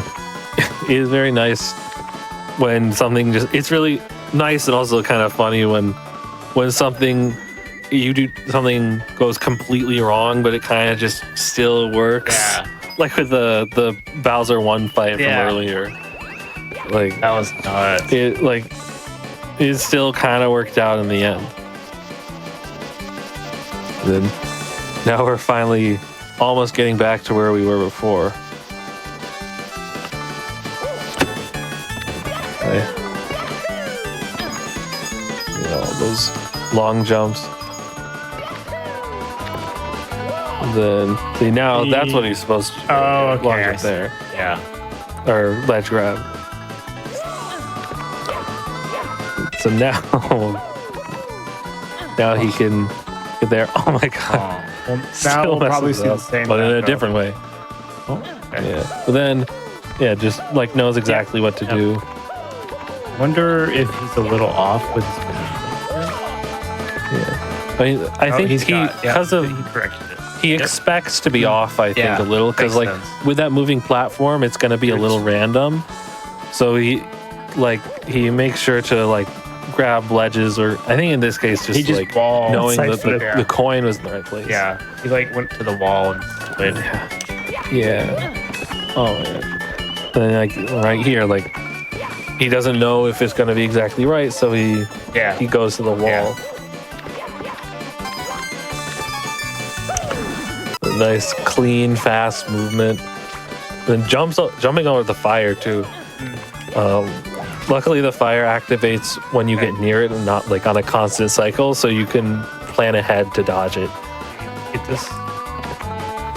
Come on. Second try. Right? It's the wall. Okay. Wall kicks. Oh, I think he got once he gets in the rhythm. There we go. Nice. Yeah. It's like each of those wall kicks, you just kind of got to get a feel for them. Because it's a 5-frame window. Dark part is not over yet. Which is, oh no. Yeah. So it's a 5-frame window, which is 0.16 seconds, which isn't too bad if you can see, but for blindfolded, it's hard to react to the sounds. So you kind of have to just know. This is very stressful. Yeah, I can't imagine. And imagine doing this at the end of a 120 star speedrun. Like, whatever, like 10 hours in or something. And like one wrong move. Yeah. And also, imagine like being blindfolded for like the 120 star run. Imagine being blindfolded for over 10 hours. Like, and also not just being blindfolded, like, you know, it's a little weird, you know, kind of having one of your main senses, but also having to be in full focus that entire time. And especially in blindfolded, it is so tiring. Yeah. I know from experience, it is so tiring. It does sound. Because you have to be in such intense focus. Oh no. Panic, See, he doesn't even need it. But Yeah. Oh no, what's happening? No. The bomb is. That bomb is scary. I don't know if you can like get clipped through the wall there. Yeah. Look. All right, he got all the coins he's getting. Okay. There. There's the 100. Yeah, and then he's gonna get the other star, I assume. Yeah. Like the amount of focus you need to do is so tiring. It is physically tiring. I can't imagine how he did it for like over 10 hours. And oh no. See. I don't know how to grab the star. Did he not practice for it? Oh my god. It's right there. It's no, not like that. Oh my god. That only in was Blindfolded. nuts. That was nuts. Also, great ending. Yep. Yeah. Yep. Most insane gameplay than that. Thank you. Yeah, I'm happy I actually got it. Like the one time was unfortunate with the blue coins. I messed up the wall kick there. But yeah, like everything after the wall kick is like just as difficult. All these weird jumps over these platforms and the carpets. It's pretty tight, but I was like freaking out over that one part where you missed that like line of coins and then you like figured out where to go to pick them up, and then you did this other strat right after. I was like, whoa, what is he doing? Like that was nuts. Yeah, I figured like that's the fun thing about also the backups, because like all of these backups that I performed now as well, it just comes like with like all the years of gameplay. So eventually like, okay, I don't know, 7 punches is this much distance, and then you can like adjust based off of like, okay, I overshot, then you can like ledge grab here, ledge grab there, and then like somehow get back to the position and stuff. So it's very fun. Like that's for me personally also the most fun part actually. It's like, yeah, routing is super fun, backups are super fun, speedrunning is like, whatever. But. So I will say we are at like 45 minutes on the timer, but we started like a little bit like after the thing. So how long do you think the next star will be? I have a couple of short ones. Like I don't have any more long ones. Okay. I think. Let me think about it. If there's any good one to end with, maybe. Well, we. I mean, I have like a 1 minute star. A 1 minute like star. one we minute probably star, have like another like 8 minutes or so that we can do, I think, safely. Okay. You know? Okay. Then let me attempt one of the new ones here, which is pretty cool. See, chat's giving great suggestions. Pillarless. Blindfold. Oh, you have no idea. Yeah. You have no idea what you're talking about. Yeah. Look, a visual runner, Taylor, actually has a ridiculous record for the pillarless strat. It's so hard. It looks crazy, but like she did basically did visual gameplay kind of like that, and did the whole strat. No, I have never hit it before, but I'm working on it.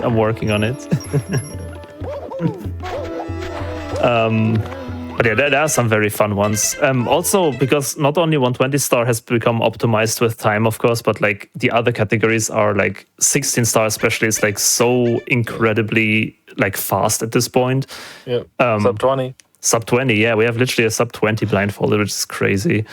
And there are some very funky strats in 16 star that we're also going to do now, of course, in 120. So yeah, I quickly just we can do some fun, really fast stars in a second here. I otherwise have JRB chests, which I wanted to showcase because it's a very cool lock cam mechanic again. But first of all, one attempt for this beauty here. Yeah. Oh, I think I know he's gonna do the visual. No, I don't think that counts as an attempt. He's gonna go for the visual strategy for this star. Absolutely crazy. It's the fly guy. Will he get it? The hard part is the hard part is just like finding his way back. Oh my gosh, he's actually gonna do Wow. Oh, that was it. Clean. He's gaming. Wait, is that even? What's the record on that? I think it might. So good. There's literally a visual strategy that visual runners do. Yeah, that Oh, you looked got like it. a normal run. 1810. Wow, I don't know. Actually, how close is that to record? I wonder. That's got to be like so close. 1810. Yeah, I'm not sure actually. It's a good question. Yeah, I'll have to cheat. But yeah, this is stuff like that we consider now for 16 star, which is like ridiculously Yeah. absurd. So, but yeah, JRB chess is the 1 star I wanted to quickly still showcase. It's another water stage. It's a pretty slow star. That There's not was that much world effort. record. Yeah, I just checked his record. That was Really? Yeah, world records. record. 18.36. Okay, sure, Bubs. Yeah, sure. Oh. Quick single star record, easy. Just casual record. Eesh. I wonder how. Then, like, was it that clean? Yeah, it was good. very clean. It was very It was good. very good. Yeah, just casual record on Nice. GDQ. We take those. That's a first for this I think, show. like- That's a first for this show. No, I was thinking like that's gotta be like I was thinking that might be record because I thought record was an 18. Like yeah. World record. There you go. There you have it. So yeah, I honestly can talk during the star. It's very, very slow, so I can do the comms quickly for this one. So go the ahead. important thing about JRB is it's a very slow stick.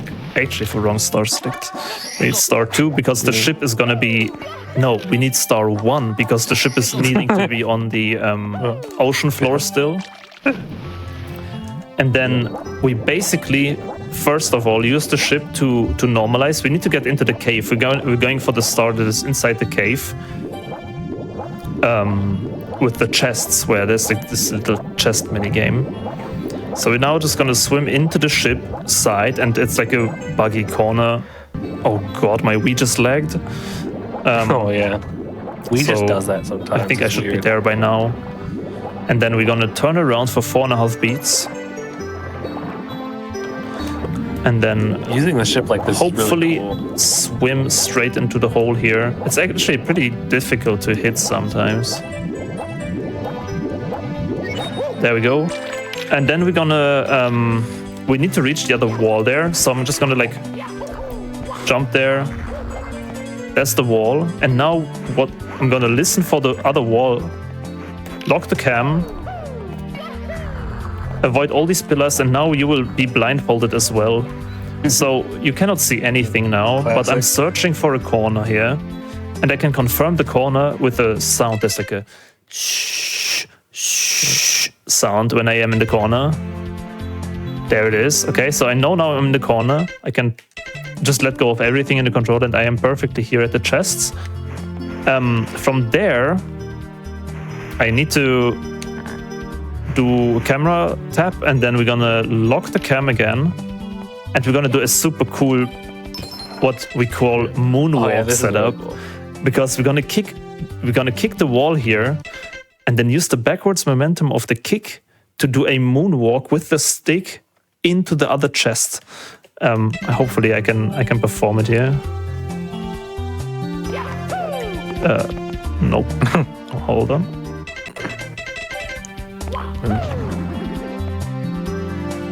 There you go. And then like with the locked camera, we can get all the chests here without any problem. And then hopefully land straight in the star with the cinema moment. Dude, I failed every single cinema moment today. It's fantastic. He has. He's failed You like got all of one. them. You got one. In Tiny. we do this he got thing. You got one in We do Tiny this- Island. Oh, Yeah, yeah, that true. The easiest one. Yeah. So yeah, it's just very fun that like the lock cam again helps so much for stars like this, where like in visual it's like no problem, you just hit those chests, but like they are such a pain in Blindfolded because you cannot like reliably get them, and the log cam just makes everything so much more consistent in such stages. So that's like really cool. I really like the star because of the chest. It's like it was always so difficult, and now it's pretty fast. It's like a 1 minute star, and back in the days it was like 3 minutes, 4 minutes or something. So yeah, we can do one very quick logless. I think many people in chat wanted that. That's also a new strat in 16 star, extremely fast. Hold on. This is quite difficult in Blindfolded. In visual runs, it's hard too, but like it gets consistent with the setup. But Blindfolded, doing this, he's gonna do a super precise triple jump wall kick. Will he get it first time? A specific wall kick frame. Yeah. You, like you said, you need to get like second frame wall kick. Sometimes third or fourth can work, but really you want to get second frame for the best chance. I'm way too early. Yeah.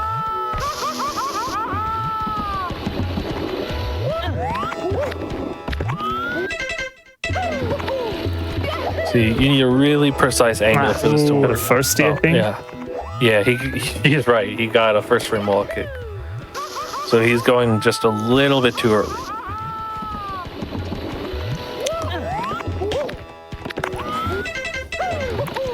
This is a strat he actually did in 16 star, by the way. He just knows he gets a first D.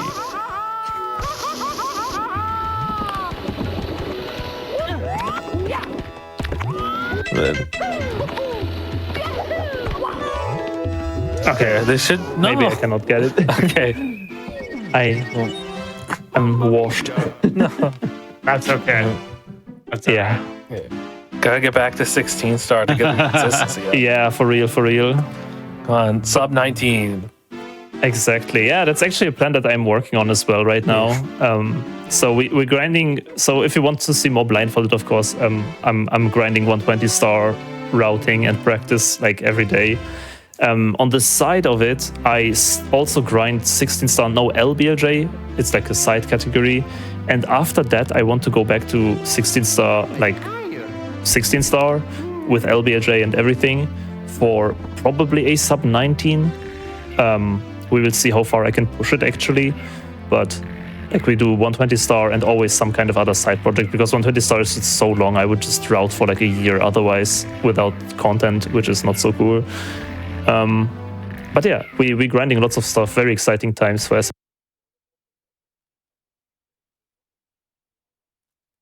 Yeah.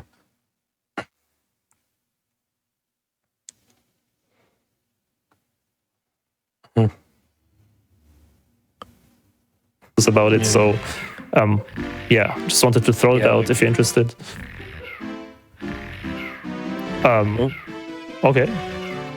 Really? I got confirmation my stream is down.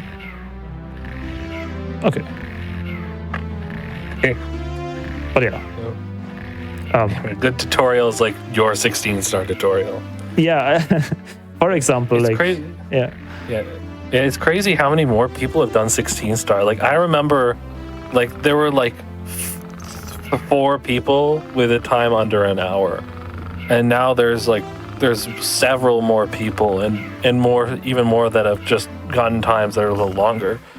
Yes, we actually recently checked the top 10. The top 10 is right now at like a sub 40 or sub 50, which is like crazy.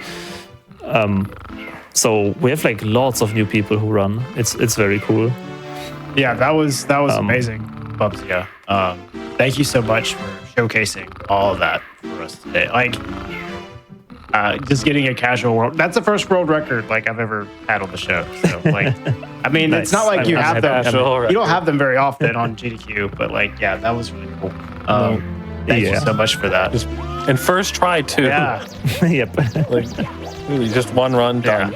Just like cold, went right into it. That was cool. Okay. So yeah, if you want to close it up, feel free to do so. And Yeah. thank you for having me here. Thank you so much for being here, Bubsia and Blobfish. We need to go ahead and wrap things up so we can get to our last run of the day.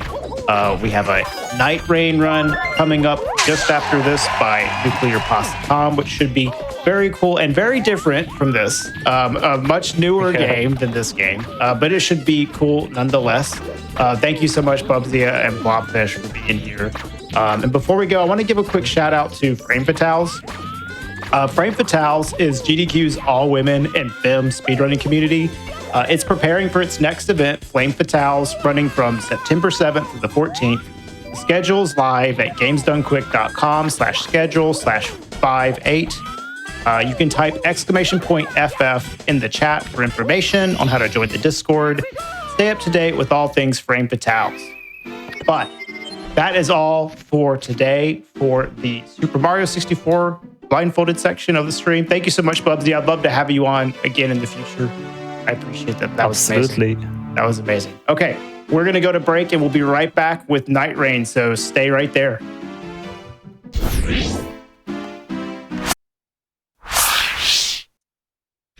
Hello, welcome back, everyone, to the second game of the show for tonight on Game Over. We have a special run from a brand new game, much newer than the one that we had on before, Elden Ring Nightreign. We're going to be doing a solo expedition run by Nuclear Pasta Tom. Tom, do you want to go ahead and take it away from us? Yeah, sure, no problem. So, yeah, I'm Nuclear Pasta Tom. I'm here to showcase Elden Ring Nightreign's individual Lord speedrun. So the Lord that I'm choosing to do is the Night aspect, which is the last boss of Nightreign. So sorry, spoilers, guys.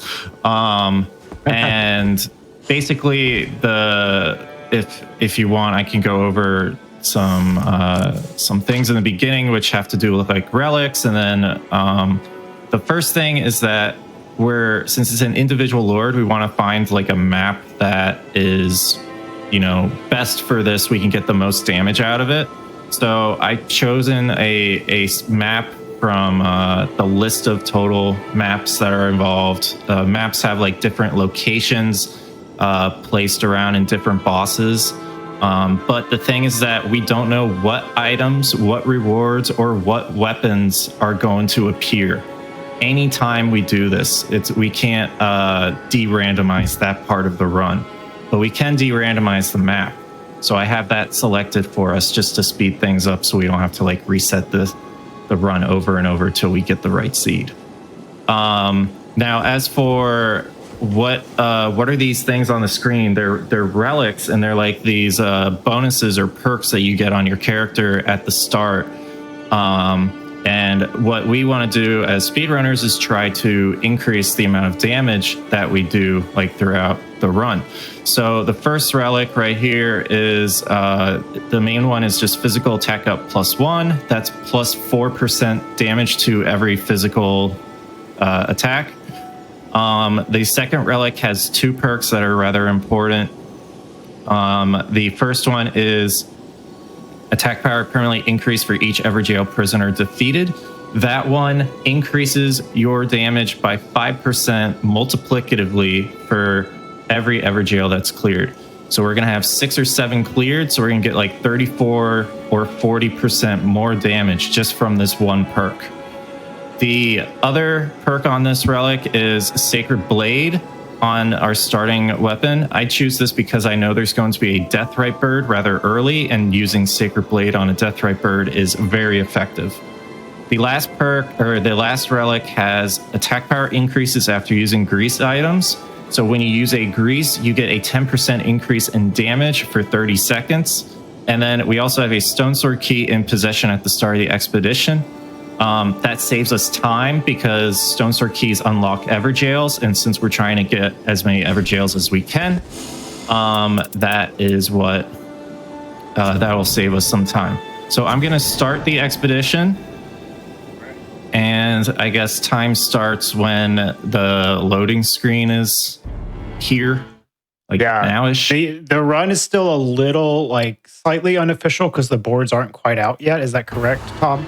Correct. The boards aren't out. Still some behind the scenes things that are being figured out, but it should be up soon. I think the time would have started by now, though. Yeah. The time has started. I started it on my side. You guys can't see it. It's like 16 or so seconds, 20 seconds in right now. The time got started at the right time. Nice. Okay, fantastic.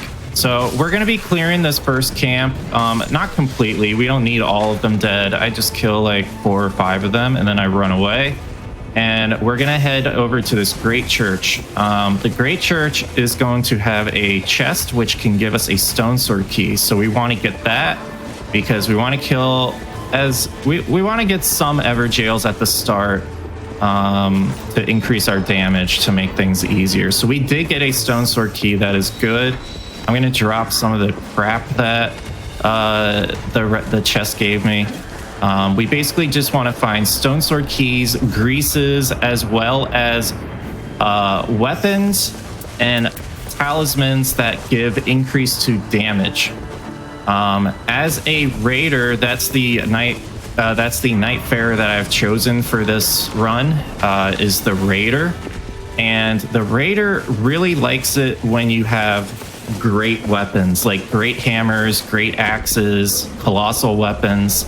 We're going to be searching for great hammers and great axes. I have no idea if a boss is going to drop it or not, but that's what we're praying for. So I'm going to fight this Omen. And one thing that the Raider has is this character skill that does like punches. And if you punch the enemy twice, like in this, hold on. Oh, okay. Ooh. That's great. Good start. I timed that wrong apparently. It's fine. The best thing about Nightreign is that if you die during the day, it really doesn't matter as long as you don't die again. You just need to pick up your runes on the ground so you don't lose them. You just lose a little bit of time to be as efficient as possible during the day, but it's not that big a deal. Yeah, this is honestly kind of a beginner friendly game to like speedrun, because like you're really only going to be saving or losing times on like the boss fights, so you can make like tons of mistakes during the day. Of course, like I'm gonna use this, which is bad. I assume, the better you do during those days, the faster your boss fights will be, though. Dude, what is happening to me right now? I'm like a minute behind. That is fantastic. All right, so what I'm going to choose is the runes for my character. Runes give you more levels, more damage, more health, helps you survive, as I'm not surviving right now. So 2, 3, 4. There you go. So we're going to level up to 4, and then we're going to head on over to the next Everjail, which is over here. And that's one thing that's nice about Nightreign is that you have a map and you have like the locations pretty much marked on the map for you already. And if you know what's in each one, like this is an Everjail, camps don't have stone sword keys, forts do, great churches do. Like you can choose what locations to go to that kind of suit your play style or suit what you're looking for. So we're going to head to this Everjail, and it's our friend, the Bloodhound Knight, which maybe some of you have seen from Elden Ring Speedruns. Oh, yes. Possibly. Yes. So we're going to try to kill him as quickly as we can. Still about 30-something seconds behind. Okay. I really don't like what he's doing. Oh, my God. Yeah, I am slow today, but it shouldn't matter, honestly. We should still have a pretty fast run in the end.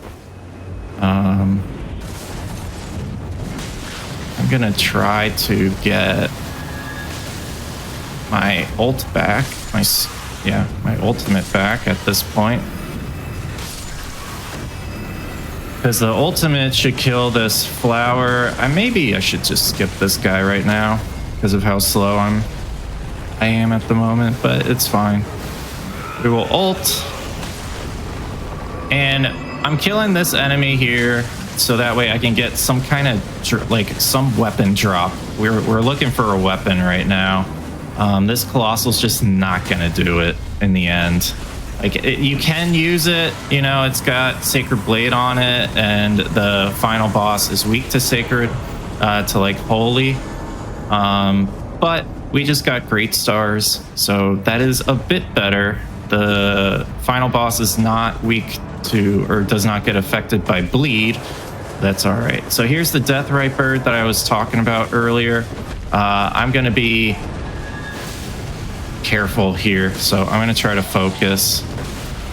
Are you kidding me?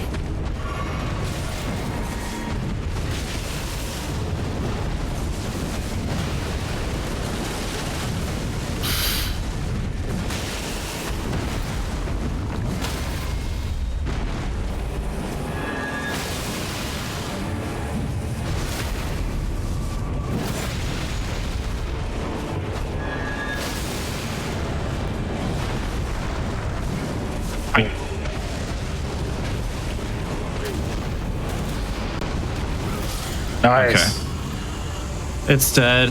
That's the main thing. Envoy's Longhorn, that's another great hammer. So now we have 2. That's pretty good. That's what we want with a raider, is power stance weapons. So we've got a really good setup right now. That might save us in the end. Yeah, like, you already are set up pretty well. Like if I had this kind of day one start playing casually, I'd be pretty happy. Yeah, exactly. So what just happened was we got invaded by Libra, which is one of the Night Lords that when you get invaded by Libra, you have to dispel the curse.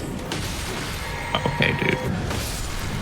And then these guys are just annoying sometimes. I'm just gonna run through here. Normally I look at these boxes, but I don't have the time. And the special thing about Libra's invasion is that when you dispel the curse, you get this buff that I will explain what I just bought. You get this buff that increases your damage based on how many runes your character is holding. So that is what we're going to try to do, is just accumulate as many runes as possible in this run. I bought a really good buff shield here that has improves attack power at full HP. And that is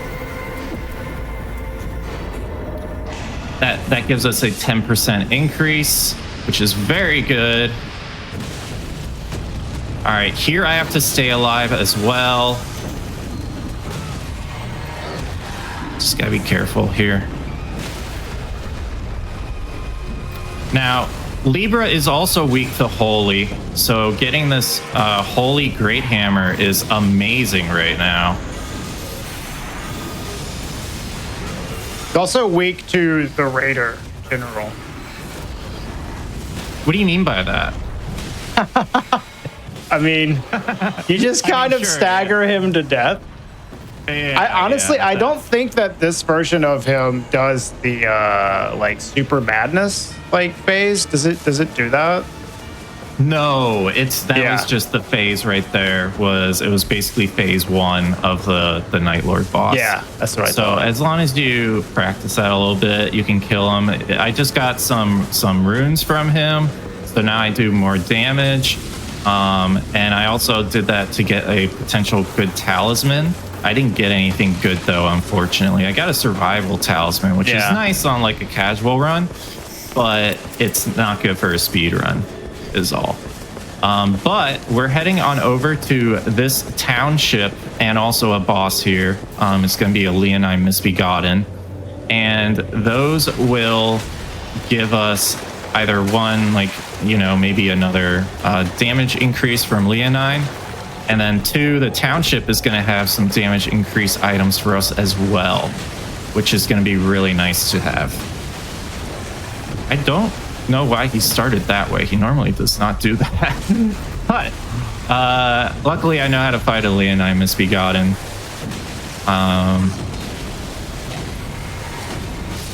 Yep. Just at this point, we've got so much health that we're just basically tanking everything at this point. All right, so yeah, I'm going through these boxes to look for like greases and items like that. I'm gonna buy a purple stone here. First, I'm gonna buy a pouch, and then I'm gonna buy the purple stone.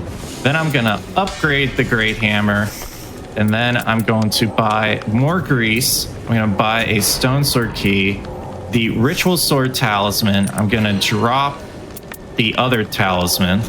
And then I bought this bow for attack power at increased HP. So we've got a really nice setup at the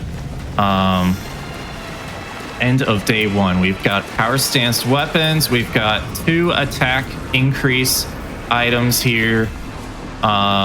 We've got a talisman with attack increase. We've got greases, which will give us damage increase when we use the perk on, or like the passive perk on our relic procs from that.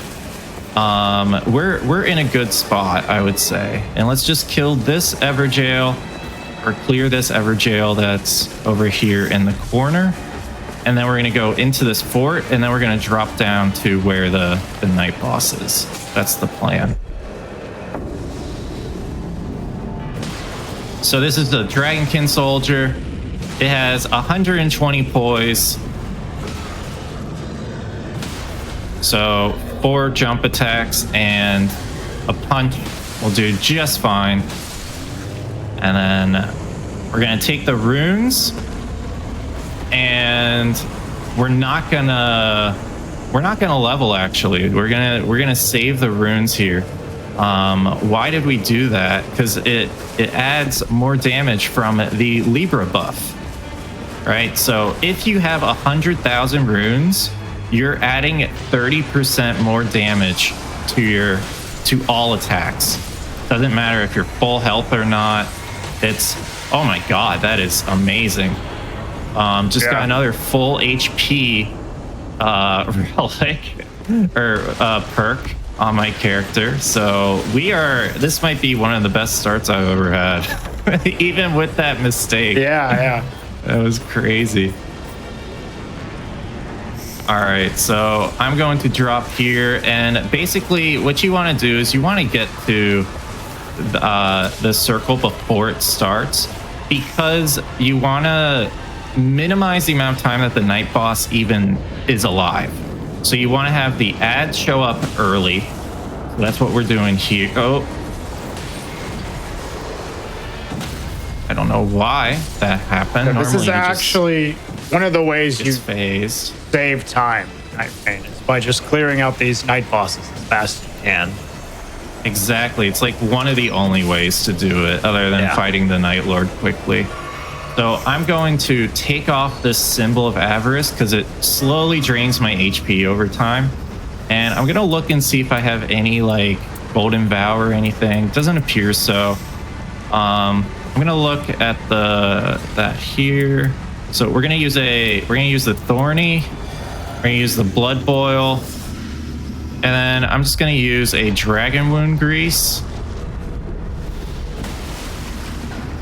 Wow, that damage is 3 hits. so good. There you go. Yeah, that is so quick. Really, these perks are all crap, unfortunately. But that's okay. I'm going to pick up my symbol of avarice again. What does symbol of avarice do? It gives you more runes from defeated enemies. More runes equals more damage on this run, so that's great. And then it also increases your item discovery. So there's a chance we could get like a legendary, a yellow colored weapon. There's like a higher chance of getting that. That's what item discovery does. It increases your chance of a legendary. So I'm just gonna blast this guy. I'm going to kill these annoying, like, it's amazing how annoying they made those enemies. It's crazy. Well, and when you're doing a solo run, they are very annoying. You're just trying to pick up your buff. Yeah, they are bad for me. It's like a meme in my channel where like I just get blasted by daggers, but I can clear like a bell-bearing hunter and like death ray bird and stuff so easily. But if there's a dagger on a character, my character's just staggered infinitely. It's screwed.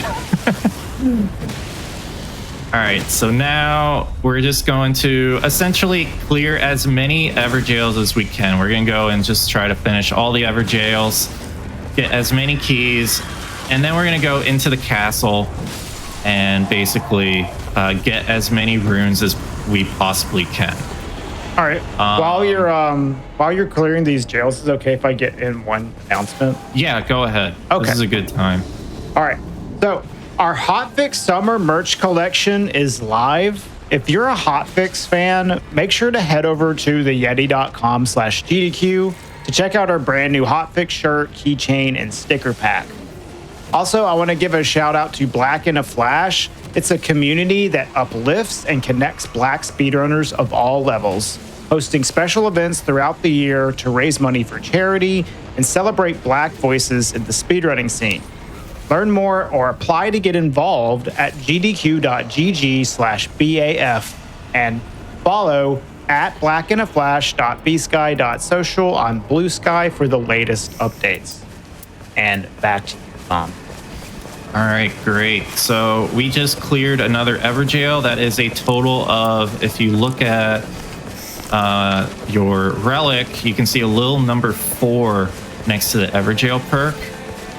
So that tells you how many Everjails you've cleared. So we've done 4. We would like to do all 7. So hopefully we find another key. And luckily, on this seed, we have a carriage camp here. And in this chest, there's a 80% chance that you get a stone sword key. So how much percentage damage did you say you're getting per Everjail? About 5%. So pick up you can get about 35%. You do all 7? Yes, but it's multiplicative, so you're actually getting 40% when you do the math. And then that also is combined with your demon plating. Buff, multiplicative. Yeah, with demon plating, multiplicative with the grease buff that I have on the relic, multiplicative with I have never died to that on these runs. Your damage was really good and I wasn't paying attention, I guess. That's okay. It's not the end of the world. Worst case scenario, we just do 1 less Everjail, which is not a big deal. Basically, you are doing really good damage. Oh yeah, absolutely. This is crazy amount of damage right now. And it's also like if you're used to playing Nightreign in like trios with like friends or randoms, the enemies have way more HP than they do in these solo expeditions. I'm honestly gonna take this off right now. I don't need it. You just get better damage. We're gonna go to level 12. That is basically the point where there's like a soft cap to the damage you get from just leveling up in general. So if you went to 13, you wouldn't get as much damage as you would just holding the runes from leveling up. So yeah, that's why we stop at 12. And this is only when you have like the demon's plate and the Libra buff. Exactly. There is a bit of a soft cap to Libra's buff as well, though, but it still keeps scaling like really high, right? Yes. So I can go over the numbers for it, but basically it's 4%. It's 20% up to 50k in terms of increased damage. And then you have 30% total for 100k in runes, and then it goes to 90% when you have 900k in runes. Yeah. But we're not going to go up to 900k. That's a lot of that's a huge amount of damage added, but that sounds pretty tough to get that much. Like you'd have to use like maybe a glitch to get that much if there was ever anything like that. Well, you'd be surprised actually. There was a competition for the most runes in a run, and we were getting about 2 million, 2.1 million. Really? Wow, that's our character. impressive. And it was mostly due to the fact that you have like the Libra buff, right? So you get a lot of damage, and if you just stay at level 7, then you can use the purple or epic weapons, but you don't need to you don't need to level up anymore. You can just hold the runes. Now that's a lot. I'm surprised you could get that much. Now I'm just gonna clear the top of this castle as quickly as I can. I'm gonna go over here just to get a little bit of an extra boost. If you guys didn't know, those butterflies in this game give you a physical as well as fire damage increase, I think it is. And it lasts for 2 minutes. That buff lasts for 2 minutes, which is crazy. That's a long time. So we're just gonna try to kill this as quickly as we can. We're pretty much in a good spot. Look at that. This normally should take like about a minute, 2 minutes sometimes. Winged Greathorn, that would be nice, but we really don't have any use for it. So I'm just gonna get improved dodging. And the way that I'm going through this castle right now will make it such that the trolls, like the troll that you're not focused on, they don't aggro to you. So I'm like going around specifically here to avoid the aggro of that troll right there. So that way you can fight the troll here without really much of a problem. You can still die here, of course, but it's a lot easier when you don't have giant pots being thrown at you the whole entire time. All right, so I'm going to now head to the last ever jail right here, which will be... I won't spoil it. Okay. But with that, we would have 7 total. So that means we have an increase in 40%, like a 40% damage increase just from ever jails. So it's our buddy Solaria, or in what this game calls a Crucible Knight with spear. I don't know why, but that's what it's called in this game. All right, so that one's done. Now we're not going to clear the rest of the castle just yet. There's a great enemy up here, a formidable one, that is the Royal Carrion Knight, and it could normally, I would do this for potentially a better weapon, which I guess I can get a better weapon since Heelster doesn't bleed. Maybe another Envoy's Longhorn would be nice. So that's why I'm going for this enemy. It also drops a considerable amount of runes as well.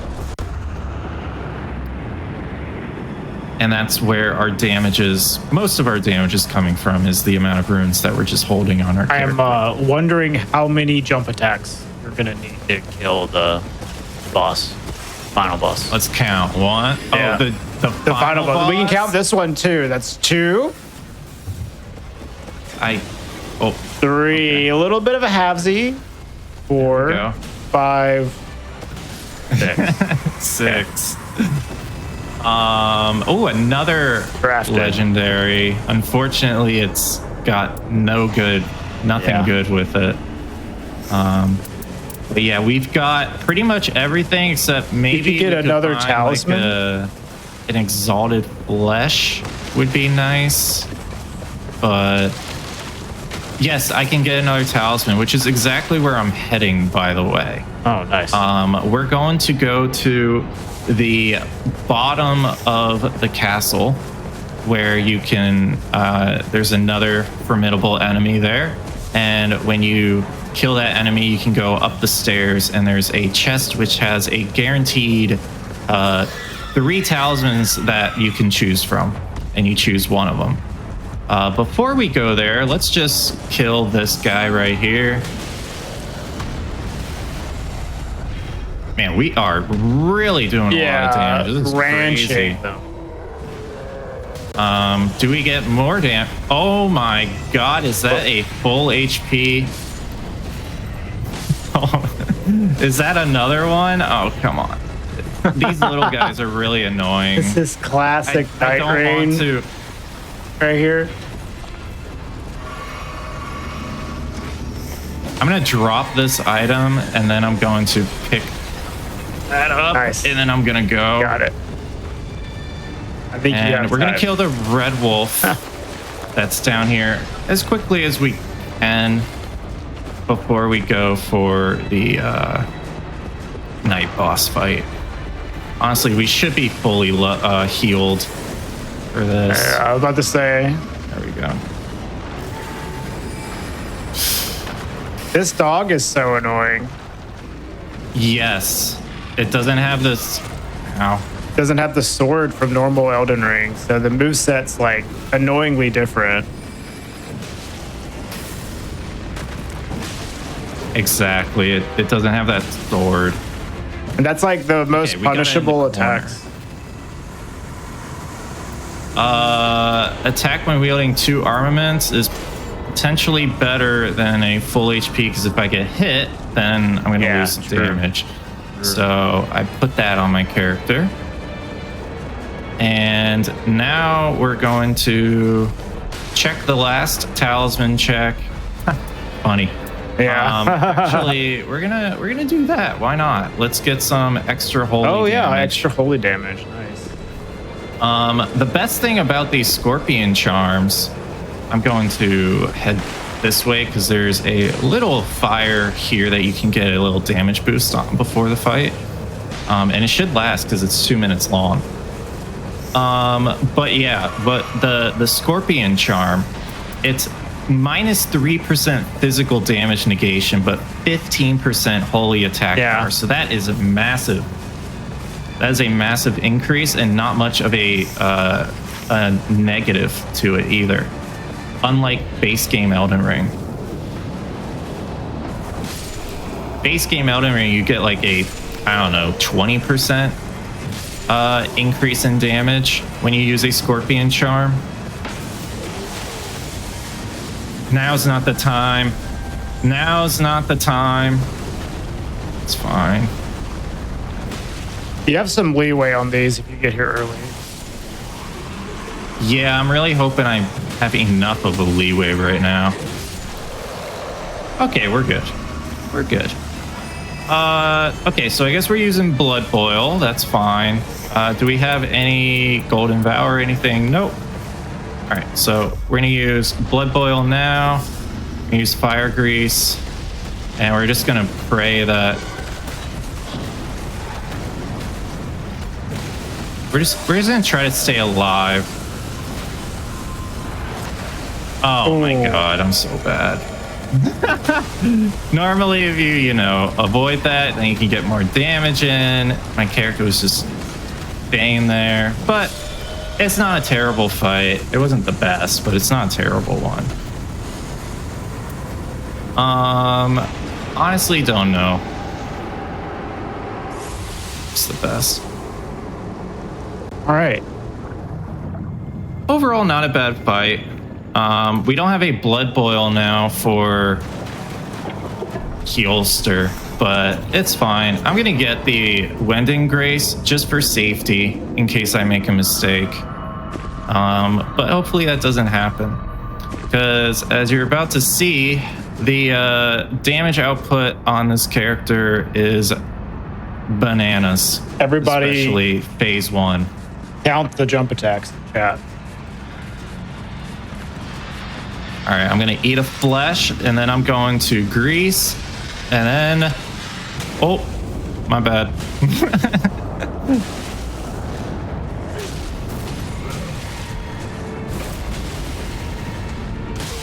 Yep, that's on me. Oh, really? That's fine. Okay. Little mistake, but we're pulling through. We're gonna get a pretty fast time. Five jump attacks so far. Pretty quick. So we get 1 jump attack here. I missed somehow. Okay. Oh, fantastic. That is great. We'll be all right. Gonna use our iframes on our ult. We're gonna do some damage. We're gonna stagger. Wow. I think that was 10 jump attacks altogether. Dude, that was super quick. I made a little bit of an error too. It wasn't like the fastest Heolster fight, but yeah, like that was about 31 minutes. So we'll just you want to do time on the get the cuts final credits? Yeah, you can actually skip this part, but I'll do the run up. It's not a big deal. That was quick. Yeah, so when you kill, you get to run up to this corpse that's crisscross applesauce, and then it'll play a cutscene, and we'll be at the credits, and we'll just say time when credits happen. And time. Nice. Awesome. That was pretty impressive. I actually haven't had a chance to watch a lot of like Nightreign speedruns, despite playing it myself casually. That was quick. Yeah, thank you. I enjoy the Raider playstyle a lot. Some may say that Iron Eye could have a faster time on this fight, maybe even wilder, but I practiced with Raider and I felt like it was very fast. So I was like, you know what? Let's showcase that. So hopefully you guys enjoyed it. Yeah, I did for fun. I did a little bit of like just an 80% run for this game. But like way before anybody was really trying to like one of the work first on it. to do it. You had a pretty good time at the start, I would say. Yeah, but people have gotten way better since then. Oh yeah. And like that was really impressive how quick you got through that. And even like the 80% runs are getting down to like almost 2.5 hours or so, I would say. Pretty much. Yeah. Yeah, it's around that time now. But yeah, the leaderboards aren't quite out officially. Hopefully they will be out soon though. Hopefully they'll be out soon. I was hoping this week. I don't know if it's gonna happen, but I'm crossing my fingers for that. Well, thank you so much for showing that off for us today. Tom, do you want to give yourself a shout out? Tell people where they can find you. Yeah, sure. I'm Nuclear Pasta Tom. People call me MPT. You might see that or hear that. And you can find me over at twitch.tv/nuclearpastatom.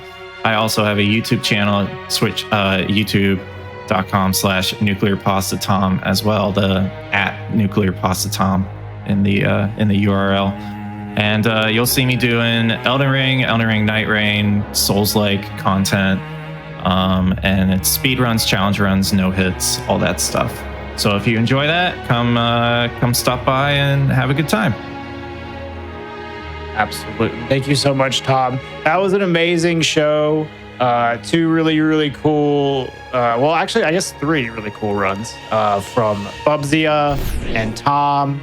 I appreciate both of y'all being here to show off these incredible games, these incredible speedruns. But that's going to be all for us for this week's episode of Game Over. But even though we are done for tonight, I'm going to be going. However, there is another show up next after this. Make sure you stay tuned after the break for Think Fast coming up right after this. And otherwise, good night.